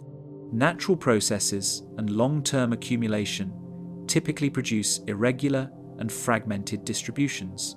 Yet the patterns observed here retain a level of internal consistency that does not easily conform to such explanations. This inconsistency between expectation and observation introduces uncertainty into conventional interpretive models. The more data is added, the less random the distribution appears. Within the broader buried landscape, connections between separate features suggest an organizing principle that is not immediately visible in the archaeological record. These connections are not expressed through physical continuity, but through spatial relationships that appear to repeat across different areas of the site. The implication is that structure may exist independently of direct material linkage. What is being observed is not a single object, but a network of relationships embedded in the ground. Comparative analysis of subsurface configurations reveals recurring spatial intervals that do not vary in proportion to environmental or geological factors. These intervals appear stable even when examined across differing terrain conditions, suggesting that their formation is not solely dependent on natural variation. Instead, the regularity of spacing introduces the possibility of deliberate or at least non-random structuring. In some cases, the measured distances remain consistent across zones, separated by substantial geological change. The monument's footprint contains internal arrangements that maintain uniform relationships across zones shaped by different phases of activity. Despite evidence of change and modification over time, certain spatial patterns remain consistent, as though later alterations did not fully disrupt earlier underlying relationships. This persistence complicates attempts to separate sequential phases into clearly independent stages. The stratigraphic record begins to resemble overlap rather than replacement. Explanatory models based solely on long-term accumulation fail to account for the alignment consistency observed across distant subsurface points. While gradual processes can explain many archaeological distributions, they struggle to account for repeated structural correspondence across areas that do not share obvious historical continuity. This limitation forces reconsideration of how such patterns are formed and maintained. The persistence of alignment across distance remains one of the most difficult aspects to reconcile. At a system-wide level, the buried landscape appears to maintain relationships that imply coordination rather than coincidence. These relationships extend beyond localized clustering and suggest a broader coherence that spans multiple sections of the subsurface environment. The scale of this coherence raises questions about whether it reflects intentional organization or an as-yet unidentified natural process. The structure seems to operate across boundaries that would normally separate independent features. Isolated examination of individual subsurface structures still reveals positional correspondences that match patterns detected in separate survey areas. Even when removed from their broader context, these features continue to reflect alignments that mirror found structures elsewhere, reinforcing the sense that they are part of a larger interconnected framework rather than independent occurrences. This repeated correspondence strengthens the impression of a unified system rather than fragmented activity. Taken as a whole, the underground configuration presents itself as a coherent arrangement that does not resolve neatly into known categories of archaeological formation. The combined evidence does not fit comfortably within standard classifications of construction, deposition, or environmental patterning, leaving the system suspended between interpretation and uncertainty. The more closely it is examined, the less easily it conforms to established explanatory frameworks. The structure implied by the relationships between subsurface pits, circular formations, and aligned underground features persists without offering any clear point of origin. Acoustic and vibrational theories below ground.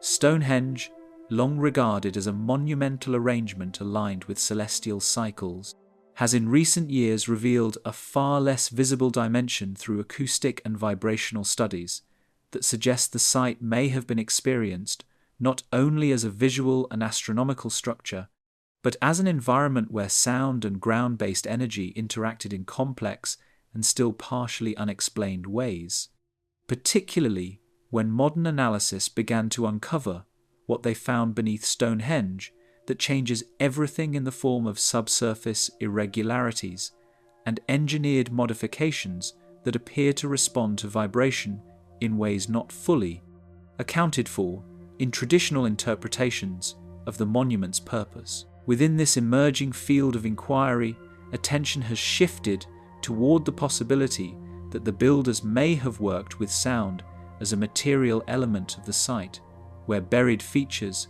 compacted layers, and circular pit structures could have influenced how vibrations move through both stone and soil, creating subtle but meaningful effects within the enclosed space, while also suggesting that the visible monument may represent only the uppermost layer of a much more complex system embedded in the chalk beneath it. Acoustic studies conducted at Stonehenge and at reconstructed Neolithic environments have demonstrated that the stone circle naturally affects how sound behaves within its perimeter, with certain frequencies reflecting off upright stones and lingering longer than they would in open terrain, producing a contained auditory field that distinguishes the interior of the monument from the surrounding landscape. These effects are not dramatic in isolation, but they are consistent enough to suggest that the spatial arrangement of stones creates predictable zones of acoustic interaction, where human voice, percussion, or environmental sound would have been perceived differently depending on position within the circle, and where even minor changes in structure or spacing could meaningfully alter the way sound decays across the enclosure.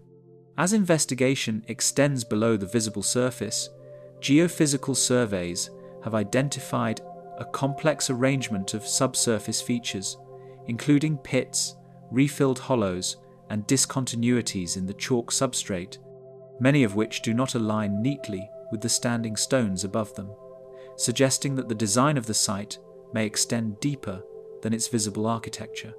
The most widely discussed of these features, the circular arrangement of Aubrey holes, shows evidence of repeated use, backfilling, and alteration over long periods, indicating that they were not static markers but active components in the evolving structure of the monument, potentially influencing how energy interacted with the ground at different stages of its use, especially when considered alongside later additions that appear to respect or replicate earlier subsurface alignments rather than ignore them. In chalk landscapes such as Salisbury Plain, where Stonehenge is located, the geological composition allows for the transmission of low-frequency vibrations in ways that differ from denser rock formations, meaning that sound and mechanical energy can travel through the subsurface with varying degrees of diffusion and concentration depending on soil compaction and structural irregularities. This has led some researchers to consider whether the deliberate placement of pit stones and filled depressions may have altered the vibrational properties of the ground itself, effectively shaping how energy moved beneath the monument as much as how it behaved above it, creating a layered environment in which the soil may have functioned as an active participant in the monument's sensory effects rather than a passive foundation. The transport and inclusion of bluestones from the Preseli Hills in Wales adds another layer of complexity to this interpretation, as several of these stones contain mineral structures capable of producing ringing or tonal responses when struck, a property that has been observed in experimental settings and documented in studies of lithic acoustics. While there is no definitive evidence that these acoustic properties were intentionally selected for ceremonial use, their presence within the monument continues to support the possibility that sound-related qualities of materials were at least recognized, even if they were not the primary design criterion, particularly given the extraordinary effort required to transport them over such long distances during the Neolithic period.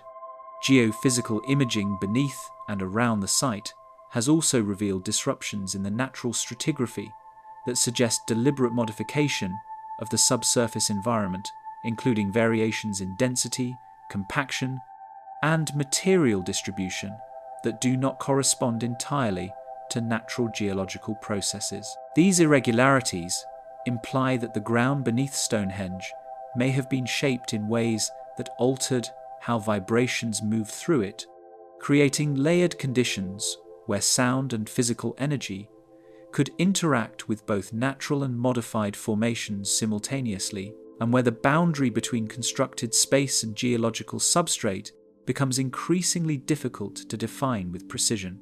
Further experimental work on circular stone arrangements has shown that enclosed geometries can produce focal zones of sound reflection and amplification, particularly when combined with uneven terrain or subsurface voids that disrupt the uniform movement of vibrations. In such systems, sound does not simply radiate outward, but can become trapped, redirected, or concentrated in ways that create localized auditory effects, raising the possibility that Stonehenge's design may have unintentionally or intentionally enhanced such phenomena through its integration with pre-existing geological conditions and later subsurface modifications. What makes this line of inquiry more difficult to resolve is that many of the subsurface features identified beneath Stonehenge do not present a single coherent pattern of use, but instead appear as overlapping phases of activity, where earlier structures were altered, filled, or reinterpreted by later construction stages, creating a stratified record that resists simple functional interpretation. This layering suggests that if acoustic or vibrational effects were part of the site's function, they may have evolved rather than remaining fixed, shifting in response to changing configurations both above and below ground.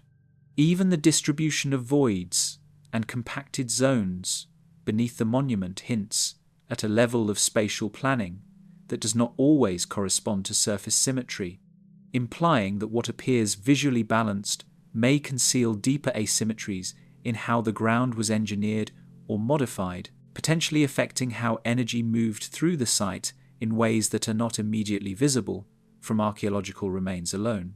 When these findings are considered together, a more complex model of the monument begins to emerge, one in which surface architecture and subsurface modification function as interconnected systems rather than separate elements, allowing for the possibility that acoustic and vibrational effects were not incidental but structurally embedded within the design of the site, supported by geological conditions that naturally enhance the movement of low-frequency energy through chalk-based terrain.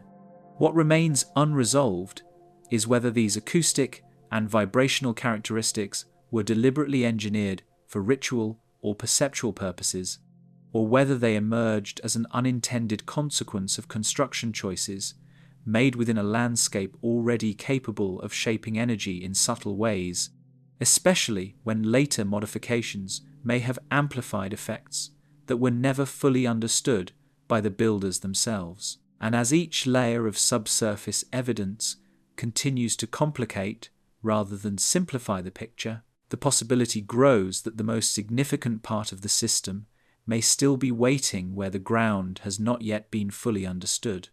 The builder's hidden engineering techniques. Modern structural analysis of Stonehenge begins not with what is visible above ground, but with the increasingly difficult question of how such massive architectural precision could remain stable in a landscape where the supporting technique should have left far more obvious traces of failure, especially when subsurface discoveries that have accumulated over decades point toward what they found beneath Stonehenge, that changes everything in the form of carefully ordered foundation features and engineered ground modifications that do not align comfortably with traditional assumptions about Neolithic construction capability. What emerges from this line of inquiry is not a single revelation, but a growing sense that the monument's stability may depend on structural decisions made out of sight, where the most important engineering work may have occurred before any stone was ever raised, and where the ground itself appears to have been treated as an active construction material rather than a passive base. Excavation records from the monument's earliest documented investigations reveal carefully shaped stone sockets and deliberately compacted packing materials that suggest a level of control over foundation placement rarely expected from Neolithic construction methods. These features are not random voids in the ground, but structured cuttings with defined edges, often filled with tightly packed chalk and rubble that appears to have been selected and placed with intent, creating stable bases capable of holding extremely heavy stones in vertical alignment over long periods of time. In some cases, the socket walls appear slightly undercut or tapered, a detail that would have helped lock upright stones into position once installed, reducing lateral movement and distributing pressure more evenly into the surrounding substrate.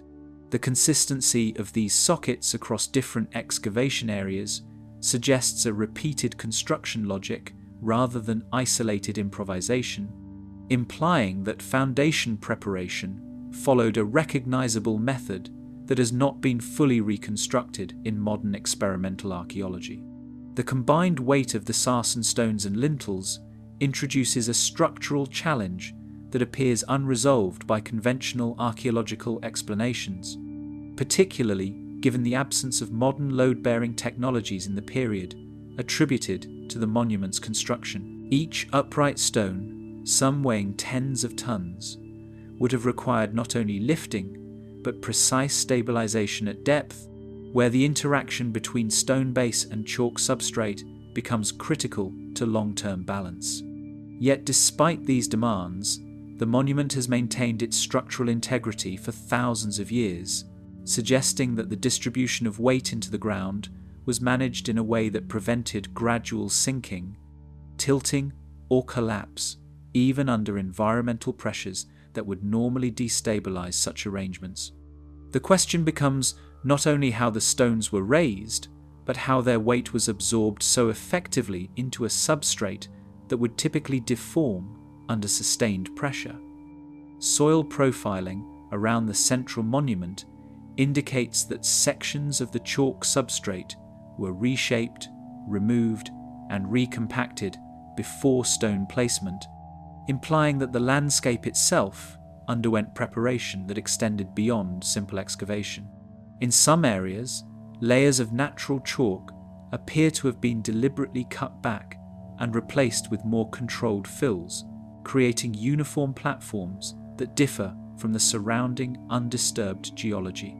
These modifications suggest a deliberate attempt to standardize ground behavior across the construction zone, reducing irregularities that could affect stability. The preparation appears to extend outward from the central circle in patterned zones, hinting at a broader construction plan in which the entire footprint of the monument was engineered as a single integrated surface, rather than a series of independent stone settings. Evidence drawn from the broader Stonehenge landscape suggests that the movement of the sarsen stones may have been synchronized with ground preparation phases, indicating a level of logistical coordination that links transport routes directly to construction sequencing. The sourcing of sarsen stone from the Marlborough Downs, located dozens of kilometers away, required sustained planning and coordinated labor, and the timing of their arrival appears to align with phases of site readiness rather than random deposition. This implies that foundation preparation and stone transport were not separate stages, but interdependent processes, where the ground was prepared in anticipation of loads that had not yet arrived, reflecting a forward planning system that extended beyond immediate construction needs. Even the positioning of temporary storage or staging areas may have been influenced by how the subsurface had already been modified, suggesting that planning operated simultaneously at surface and underground levels. Stratigraphic overlaps within the monument's footprint reveal that earlier construction features were repeatedly modified and realigned, producing a layered engineering sequence that does not conform to a single linear building event. Instead, certain stone settings appear to have been adjusted or replaced in response to earlier structural decisions, suggesting that the monument evolved through iterative construction phases rather than a one-time architectural plan. This layered approach complicates attempts to reconstruct a unified blueprint, as each phase partially reinterprets the structural logic of the one before it, creating a cumulative system of modifications embedded within the same physical footprint. In some cases, earlier pits appear to have been deliberately reused as reference points, indicating that the builders may have maintained a persistent spatial framework, even as the visible arrangement changed over time. Despite the precision and scale of the monument, no corresponding archaeological signature of large-scale construction infrastructure, such as permanent scaffolding systems or debris-heavy assembly zones, has been clearly identified. This absence is significant because structures of comparable mass in later historical periods typically leave behind extensive evidence of construction support systems, including tool marks, waste material, and temporary engineering installations. At Stonehenge, however, such traces are limited, fragmented, or ambiguous, raising questions about whether alternative methods of construction were used, potentially relying more heavily on earth-based supports, temporary earthen ramps, or techniques that leave minimal lasting disturbance in the archaeological record. Even proposed reconstruction models struggle to fully account for how large stones were maneuvered into position without leaving more substantial traces of industrial-scale activity. When examined collectively, the structural evidence suggests that the most critical engineering decisions may have been embedded in the ground itself, rather than expressed through the standing stones that define the monument today. The foundation cuts, compacted layers, and modified chalk surfaces form a hidden framework that appears to govern stability as much as the visible architecture, implying that the monument's true structural logic operates below the level of direct observation and is only partially recoverable through modern analysis. The most difficult question is no longer how the stones were placed, but how so much structural control existed in a landscape that should not have allowed it. Signs of a much larger complex. Stonehenge becomes increasingly difficult to interpret as a self-contained ceremonial structure, as subsurface patterns hint at a wider configuration extending beyond its visible footprint, especially in light of what they found beneath Stonehenge that changes everything, where geophysical surveys and long-term archaeological mapping begin to suggest that the monument's physical presence may represent only a concentrated segment of a far more extensive buried arrangement that is no longer fully visible at the surface. Rather than standing alone as an isolated construction, the site begins to behave in the archaeological record like a focal point within a broader spatial system, where structure and spacing appear to continue outward in ways that are only partially preserved, and where each newly mapped anomaly seems to raise the likelihood that Stonehenge was never intended to be understood in isolation. Subsurface readings fail to terminate at the expected perimeter of the monument, continuing instead in fragmented arcs that resist a clearly defined boundary, with several geophysical anomalies appearing just outside the known stone circle that do not correspond to random soil variation or modern disturbance. These outward extensions are not uniform or symmetrical, yet they maintain a consistency of curvature and spacing that suggests they may be remnants of a larger design that has been eroded, obscured, or only partially excavated. In some cases, these features appear aligned with internal elements of the monument, raising the possibility that the boundary of Stonehenge was never intended to function as an endpoint, but rather as a transitional zone within a wider, structured landscape where the edge of construction may have been conceptual rather than physical. Across multiple surrounding survey areas, recurring structural tendencies appear that loosely reflect internal Stonehenge geometry without replicating its complete arrangement, with curved and linear subsurface traces emerging in separate locations that echo the monument's internal proportions at reduced scale or partial expression. These patterns are not identical enough to suggest direct duplication, yet their repeated appearance across different zones introduces the possibility of a shared design logic or repeated application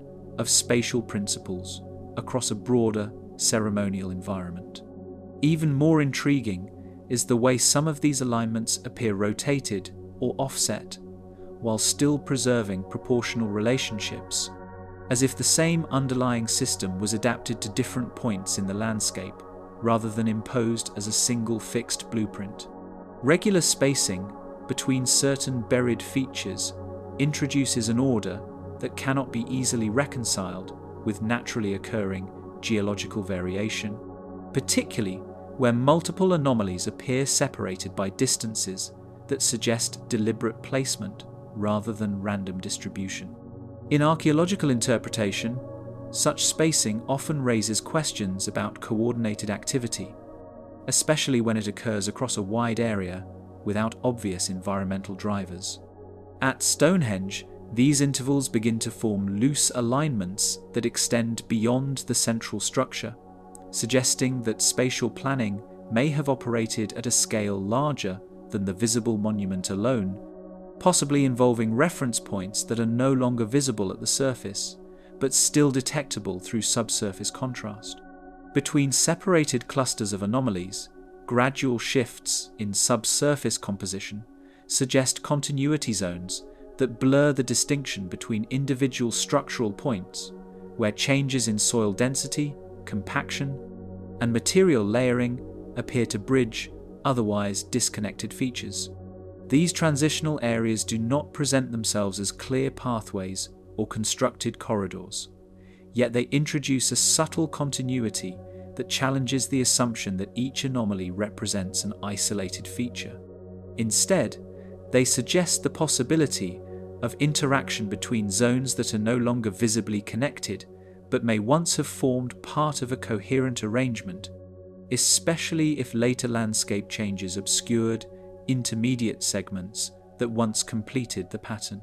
The wider prehistoric landscape surrounding Stonehenge begins to resemble an organized spatial field rather than a collection of unrelated monuments, particularly when considered alongside other known Neolithic sites in the region that display varying degrees of alignment, clustering, and directional relationship within the Salisbury Plain environment. While each site has traditionally been studied independently, emerging spatial analysis introduces the possibility that they may form part of a broader distributed system in which Stonehenge functions as one node within a larger network of ritual or structural activity, where meaning may have been expressed through distance, positioning, and repetition across terrain, rather than confined to a single architectural focus. Gaps appearing within the directional patterning of subsurface data interrupt continuity in ways that suggest missing or unrecorded segments of a larger arrangement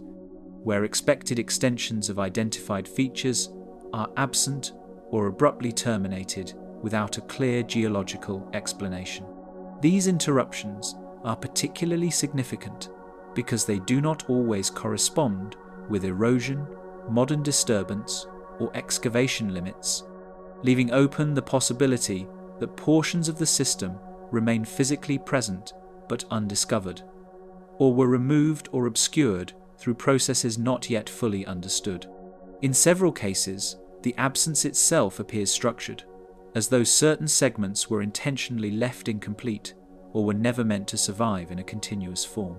Viewed as a whole, the spatial distribution of anomalies points toward a broader organizing principle that extends beyond the limits of the visible structure, where Stonehenge appears less as a singular construction and more as a concentrated expression of a wider buried framework whose full extent has not yet been mapped with certainty. This interpretation does not replace existing understandings of the monument, but adds another layer of complexity to its spatial identity, suggesting that its most significant relationships may exist outside the boundaries traditionally assigned to it, embedded instead in a landscape that continues to yield new structural signals with each additional layer of survey. Only fragments of the original layout appear in the data, while the remainder lies beyond what has been successfully reconstructed. The timeline that no longer fits. Chronology at Stonehenge no longer holds together as a single sequence, once newer interpretations begin to expose inconsistencies in how different phases are positioned in time, and this shift has grown more difficult to ignore as deeper analysis continues to refine the site's construction history. It is within this emerging uncertainty that what they found hidden beneath Stonehenge that changes everything, begins to alter not just how the monument was built, but when its different parts were actually in use, revealing a pattern of overlapping activity that resists the traditional timeline long used to explain its development. Rather than progressing through clearly separated stages, the monument begins to present itself as a site where multiple phases may have intersected in ways that are not easily reconciled, suggesting that the passage of time at Stonehenge may not follow a straightforward archaeological narrative. Radiocarbon frameworks and long-standing phase models begin to conflict with the physical relationships observed between key structural elements, particularly when organic materials recovered from different contexts suggest dates that do not align cleanly with the features they are associated with. Stonehenge has traditionally been divided into broad phases, including the early earthwork enclosure and the later erection of the Sarsen Circle, yet the precision of radiocarbon dating has introduced narrower time ranges that sometimes overlap or contradict expected sequences. These discrepancies do not invalidate the established framework, but they introduce enough variation to suggest that the site's development may have been less orderly than previously assumed, especially when dates derived from cremation burials and construction contexts appear to intersect rather than remain distinct. Several construction features appear to have been altered or reused in ways that suggest activity did not proceed in a clean forward progression, with pits being recut, filled, and reinterpreted across different periods. The Aubrey holes, for example, show evidence of multiple uses, including potential placement of posts or stones, and later reuse as cremation burial sites, indicating that their function changed over time rather than remaining fixed. This pattern of reuse complicates efforts to assign each feature to a single moment, as the same location may have held different meanings and structural roles across generations, effectively compressing different phases of activity into the same physical space. Layering relationships in certain areas presents ordering problems where earlier and later activity cannot be separated into a consistent sequence, especially when disturbances in the soil blur the boundaries between phases. In stratigraphic analysis, lower layers are generally expected to predate those above them. Yet at Stonehenge, some deposits appear to have been disturbed, reworked, or inverted, making it difficult to determine whether certain features were created, modified, or revisited at later points. In some excavated sections, deposits associated with different construction phases appear interwoven rather than stacked, suggesting repeated intrusion into earlier layers rather than simple accumulation over time. These disruptions may be the result of intentional activity rather than natural processes, indicating that earlier features were not abandoned but actively revisited. Repeated modification of structural components introduces the possibility that parts of the monument were dismantled and re-established across different periods, rather than remaining fixed once constructed. Evidence of stone repositioning, recut sockets, and altered alignments suggests that the monument may have undergone phases of adjustment where earlier configurations were partially removed or replaced to accommodate new designs. This challenges the idea of Stonehenge as a static construction and instead presents it as an evolving structure shaped by ongoing decisions rather than a single completed plan, where continuity may have been maintained through transformation rather than preservation. Connections with nearby prehistoric sites introduce additional inconsistencies, as overlapping construction periods challenge the idea of a clearly segmented regional timeline, particularly across the broader landscape of Salisbury Plain, where multiple monuments appear to have been active within overlapping time ranges. While these sites have often been studied as part of a broader cultural tradition, the degree of chronological overlap suggests that construction and use were not confined to isolated periods, but may have occurred simultaneously across different locations. This raises the possibility that activity at Stonehenge was part of a wider pattern of repeated engagement with the landscape, rather than a single concentrated phase of development. Analytical constraints within dating techniques create margins of uncertainty that become more pronounced in a site built across multiple phases, where soil disturbance, material reuse, and the mixing of deposits can complicate radiocarbon results. Even with modern calibration methods, small variations in dating can produce overlapping ranges that make it difficult to assign precise sequences to specific features. The reliance on organic material for dating also introduces limitations, as the timing of deposition does not always correspond exactly to the timing of construction or use. These factors collectively reduce the certainty of chronological placement, leaving room for multiple interpretations of the same data. The overall pattern begins to resemble a system in which construction phases overlap and recur rather than follow a strictly linear progression, where the monument's development cannot be fully understood as a sequence of completed stages, but instead appears as a series of revisited and redefined moments. In this framework, earlier structures are not simply replaced by later ones, but re-engaged, modified, and integrated into new configurations that blur the distinction between past and present within the site's history. This perspective transforms the timeline from a fixed sequence into a dynamic process, where continuity is maintained through repetition rather than separation. Some parts of the monument appear to have been in use. At the same time, they should not have existed yet. Why so much was buried intentionally? At certain points in the site's history, activity did not end with construction, but with a deliberate act of covering, as if visibility itself was being controlled rather than lost. This idea becomes harder to dismiss when considering what they found beneath Stonehenge that changes everything, where layers of archaeological evidence begin to suggest that certain features were not simply abandoned or eroded, but intentionally removed from view through carefully managed processes that altered how the monument was meant to be seen and remembered.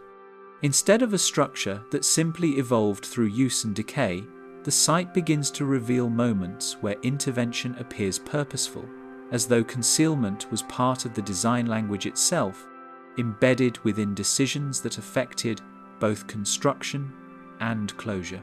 In several excavated areas, the composition of fill material stands apart from the surrounding ground, indicating deliberate placement rather than gradual accumulation.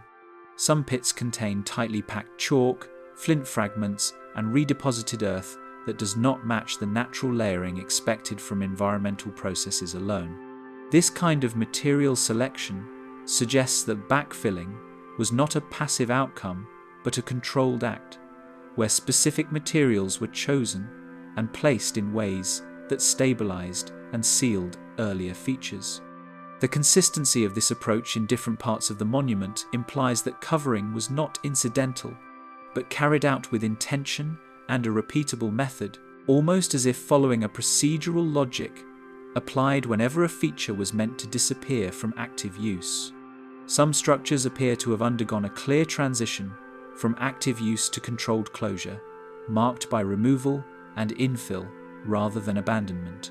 Certain postholes and stone settings show evidence of careful extraction, where structural elements were removed and the voids subsequently filled with material that does not reflect natural sedimentation.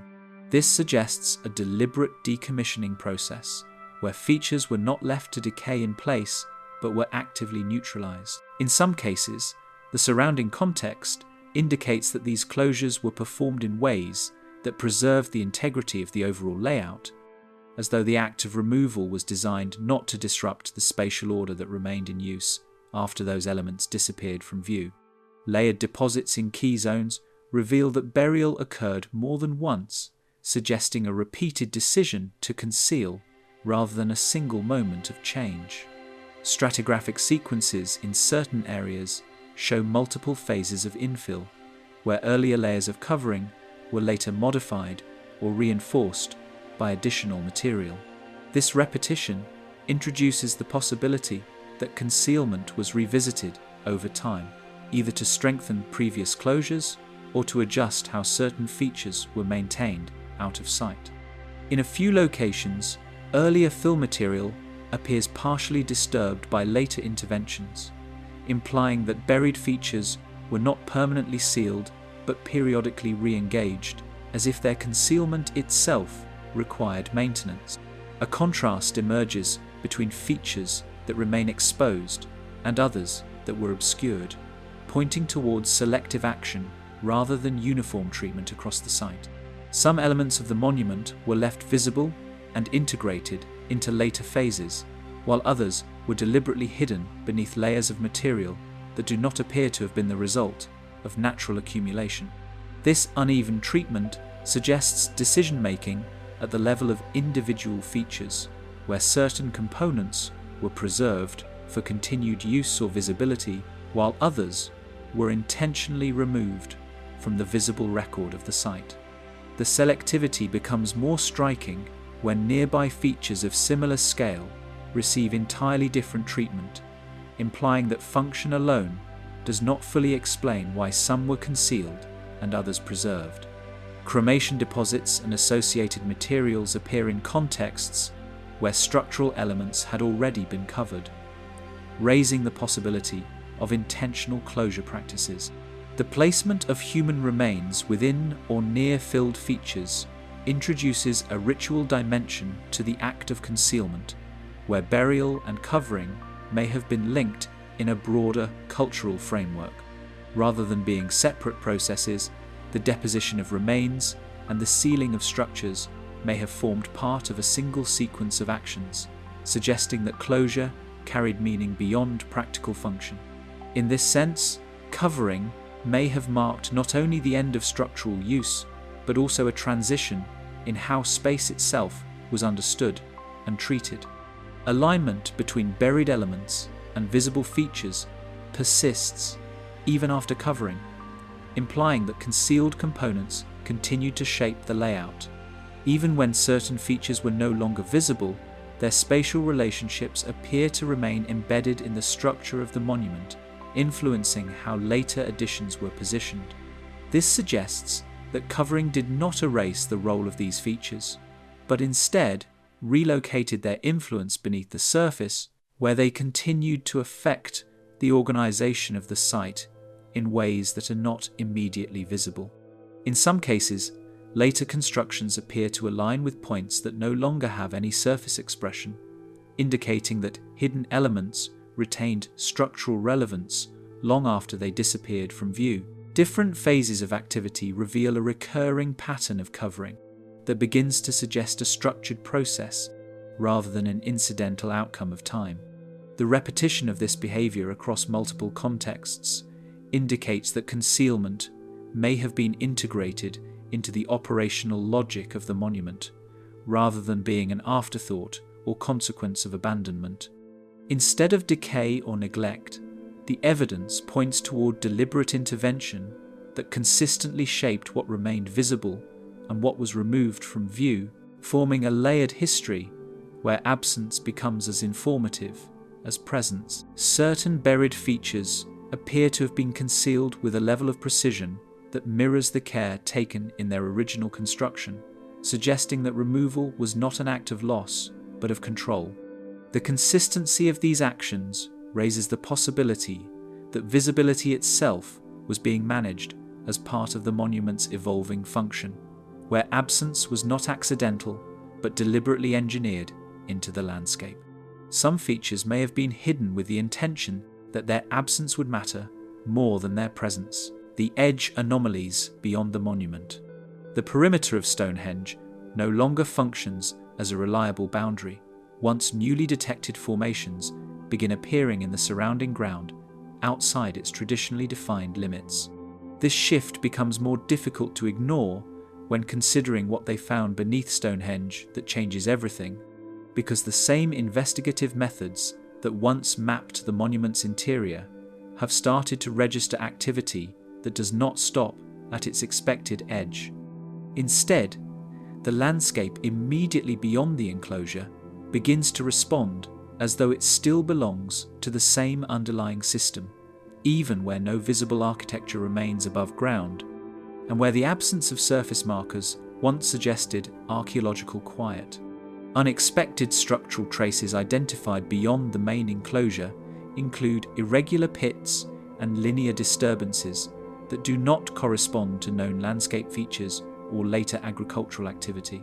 These anomalies appear in positions that were previously assumed to be archaeologically neutral, yet geophysical readings suggest otherwise, revealing interruptions in the soil that resemble deliberate modification rather than random variation. Some of these features are shallow, others more deeply cut, but they share a consistency in form that makes them difficult to attribute to natural processes alone, especially when considered alongside the monument's internal organization, where similar spatial logic governs stone placement and spacing. Certain geometric tendencies associated with the monument's internal arrangement begin to reappear in reduced or fragmented form in areas positioned well outside the central structure. These are not complete reproductions of the inner circle or its stone settings, but partial echoes of its structural logic, as though only fragments of a larger design continue to surface at the margins of detection.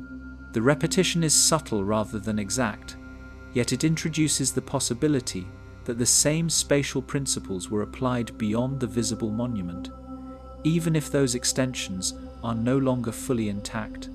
In some instances, the orientation of these fragments appears rotated or offset, as if adapted to different ground conditions, while preserving an underlying structural intent. External features rarely form complete structures, instead presenting as partial continuations that suggest interrupted or unresolved extensions of a broader design. In several cases, linear alignments extend outward before abruptly stopping, without clear geological or environmental explanation for their termination. This pattern creates the impression of incomplete architecture, where the logic of construction appears to continue beyond what survives in the archaeological record. The absence of closure in these formations raises questions about whether they were deliberately unfinished or whether later processes erased their remaining segments, leaving only the portions that could still be detected through modern survey techniques. Rather than acting as a fixed edge, the surrounding zone displays gradual shifts in soil density and composition that blur any clear separation between monument and landscape. The transition from structured ground to apparently natural terrain becomes less distinct when examined through subsurface imaging, where subtle changes in compaction and material distribution suggest continuity rather than division. This challenges the assumption that the monument ends at a definable point, instead presenting a more fluid boundary where archaeological and geological signatures intermingle in ways that resist sharp categorization, particularly when viewed across multiple survey passes conducted under different conditions. Some alignments appear to connect internal features with distant external anomalies, implying relationships that cross the assumed limits of the monument's physical extent. These connections are not always direct or continuous, but they suggest a directional coherence that persists across distance, as though certain points outside the enclosure were positioned in relation to internal elements. While the nature of this relationship remains uncertain, the alignment patterns introduce the possibility that the monument was designed with a wider spatial awareness than its visible architecture alone would suggest, extending its influence into zones that no longer contain visible construction. The wider Salisbury Plain landscape introduces additional complexity, as multiple prehistoric features appear to participate in overlapping spatial arrangements that extend beyond any single site definition. Rather than existing as isolated monuments, these sites increasingly appear to occupy positions within a broader distribution of activity, where spacing and orientation may reflect shared principles or repeated choices across different locations. This does not necessarily imply a unified construction plan, but it does suggest that the landscape itself may have been structured through recurring patterns of placement and alignment, forming a network that is only partially understood through surviving remains. The distribution of anomalies suggests a system that does not terminate at its visible edge, but continues to register structural behavior beyond its mapped boundaries. Even where excavation has not yet confirmed physical architecture, the persistence of aligned disturbances and patterned irregularities implies that the underlying organization may extend further than currently documented. In this sense, the edge behaves less like a boundary and more like a transition zone where known structure fades into an uncharted extension of the same underlying logic. New signals begin to appear just beyond the last confirmed points of excavation, where no mapped structure should continue. The subsurface interruptions in the bedrock, expected continuity in chalk formations, breaks down in specific sections associated with the site's geological profile. This disruption becomes more difficult to dismiss when considering what they found beneath Stonehenge that changes everything, because the same analytical surveys that normally produce stable regional readings begin to register inconsistencies that do not match the surrounding landscape. Instead of gradual variation, the transitions appear uneven, as though the ground is not recording its history in a consistent sequence across all examined points, and as if certain portions of the record were influenced by conditions that do not appear elsewhere in the region. Layer sequences lose their predictable order across several sampled locations, disrupting the normal progression of sedimentary deposits. In formations where uniform deposition would typically produce steady stratification, certain sections show abrupt changes in composition that interrupt the expected layering. These interruptions do not follow the patterns associated with erosion or later surface disturbance, which would normally produce more gradual distortion. Instead, the shifts appear embedded within the structure of the deposits themselves, suggesting that the irregularity is part of the formation rather than something imposed on it afterward, particularly when multiple layers appear affected in the same localized zones. Greater sampling resolution reveals increasingly defined irregularities rather than a return to structural consistency. As more detailed core analysis is conducted, the variations do not smooth out or resolve into predictable patterns, but instead become more sharply defined. This behavior contrasts with typical geological expectations, where increased sampling tends to clarify formation processes. Here, however, the opposite effect occurs, as if closer examination exposes deeper inconsistencies that were not visible at broader scales of observation, including subtle shifts in mineral alignment that do not match surrounding reference formations. Abrupt transitions between otherwise compatible materials. In several instances, deposits that should grade smoothly from one type to another instead shift suddenly without intermediate stages. These breaks in continuity do not correspond to known environmental transitions in chalk formation, where gradual change is normally expected over time. The sharpness of these boundaries introduces uncertainty about whether the layering process followed natural depositional behavior or was altered by conditions that are not immediately identifiable through standard geological interpretation, especially where multiple abrupt boundaries occur within a narrow vertical range. Several core samples display partial reversal in the expected sequence of geological deposition. In these cases, older material appears positioned in ways that do not align with the conventional ordering of stratified formation. While some displacement can occur through natural processes, the consistency of these inversions across multiple samples suggests a pattern that is difficult to attribute solely to localized disturbance. The presence of these reversals introduces complications in reconstructing the chronological development of the deposits, particularly when they appear alongside undisturbed sections in close proximity. Nearby regions maintain stable stratification, making the deviations recorded at this location stand apart from the surrounding landscape. Geological surveys conducted in adjacent areas of Salisbury Plain show consistent layering sequences that align with expected formation models. This contrast highlights the localized nature of the irregularities, which appear concentrated around the site rather than distributed across the wider region.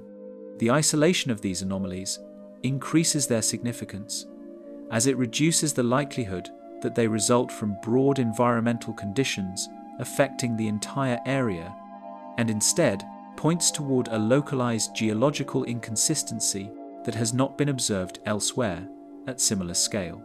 Known environmental and human activity models fail to account for the full range of structural inconsistencies present in the sequence. Processes such as erosion, sediment redistribution, and later construction disturbance do not fully explain the combination of abrupt transitions, reversed ordering, and localized irregularity observed in the sampled cores. While individual anomalies might be attributed to separate causes, their repeated presence across different sections suggests a more complex underlying condition that does not align neatly with standard explanatory frameworks, leaving parts of the sequence without a matching process in established geological interpretation. No single formation process accommodates the combination of disruptions observed across the recorded layers. The inconsistencies do not resolve into a unified pattern when considered collectively, leaving gaps in how the sequence can be interpreted within existing geological models. Instead of forming a continuous record, the layers present a structure that resists straightforward ordering, as though parts of the sequence do not belong to the same continuous process, especially when viewed alongside the stable formations that surround the site. The sequence of formation begins to break in ways that leave no clear point where it is supposed to start.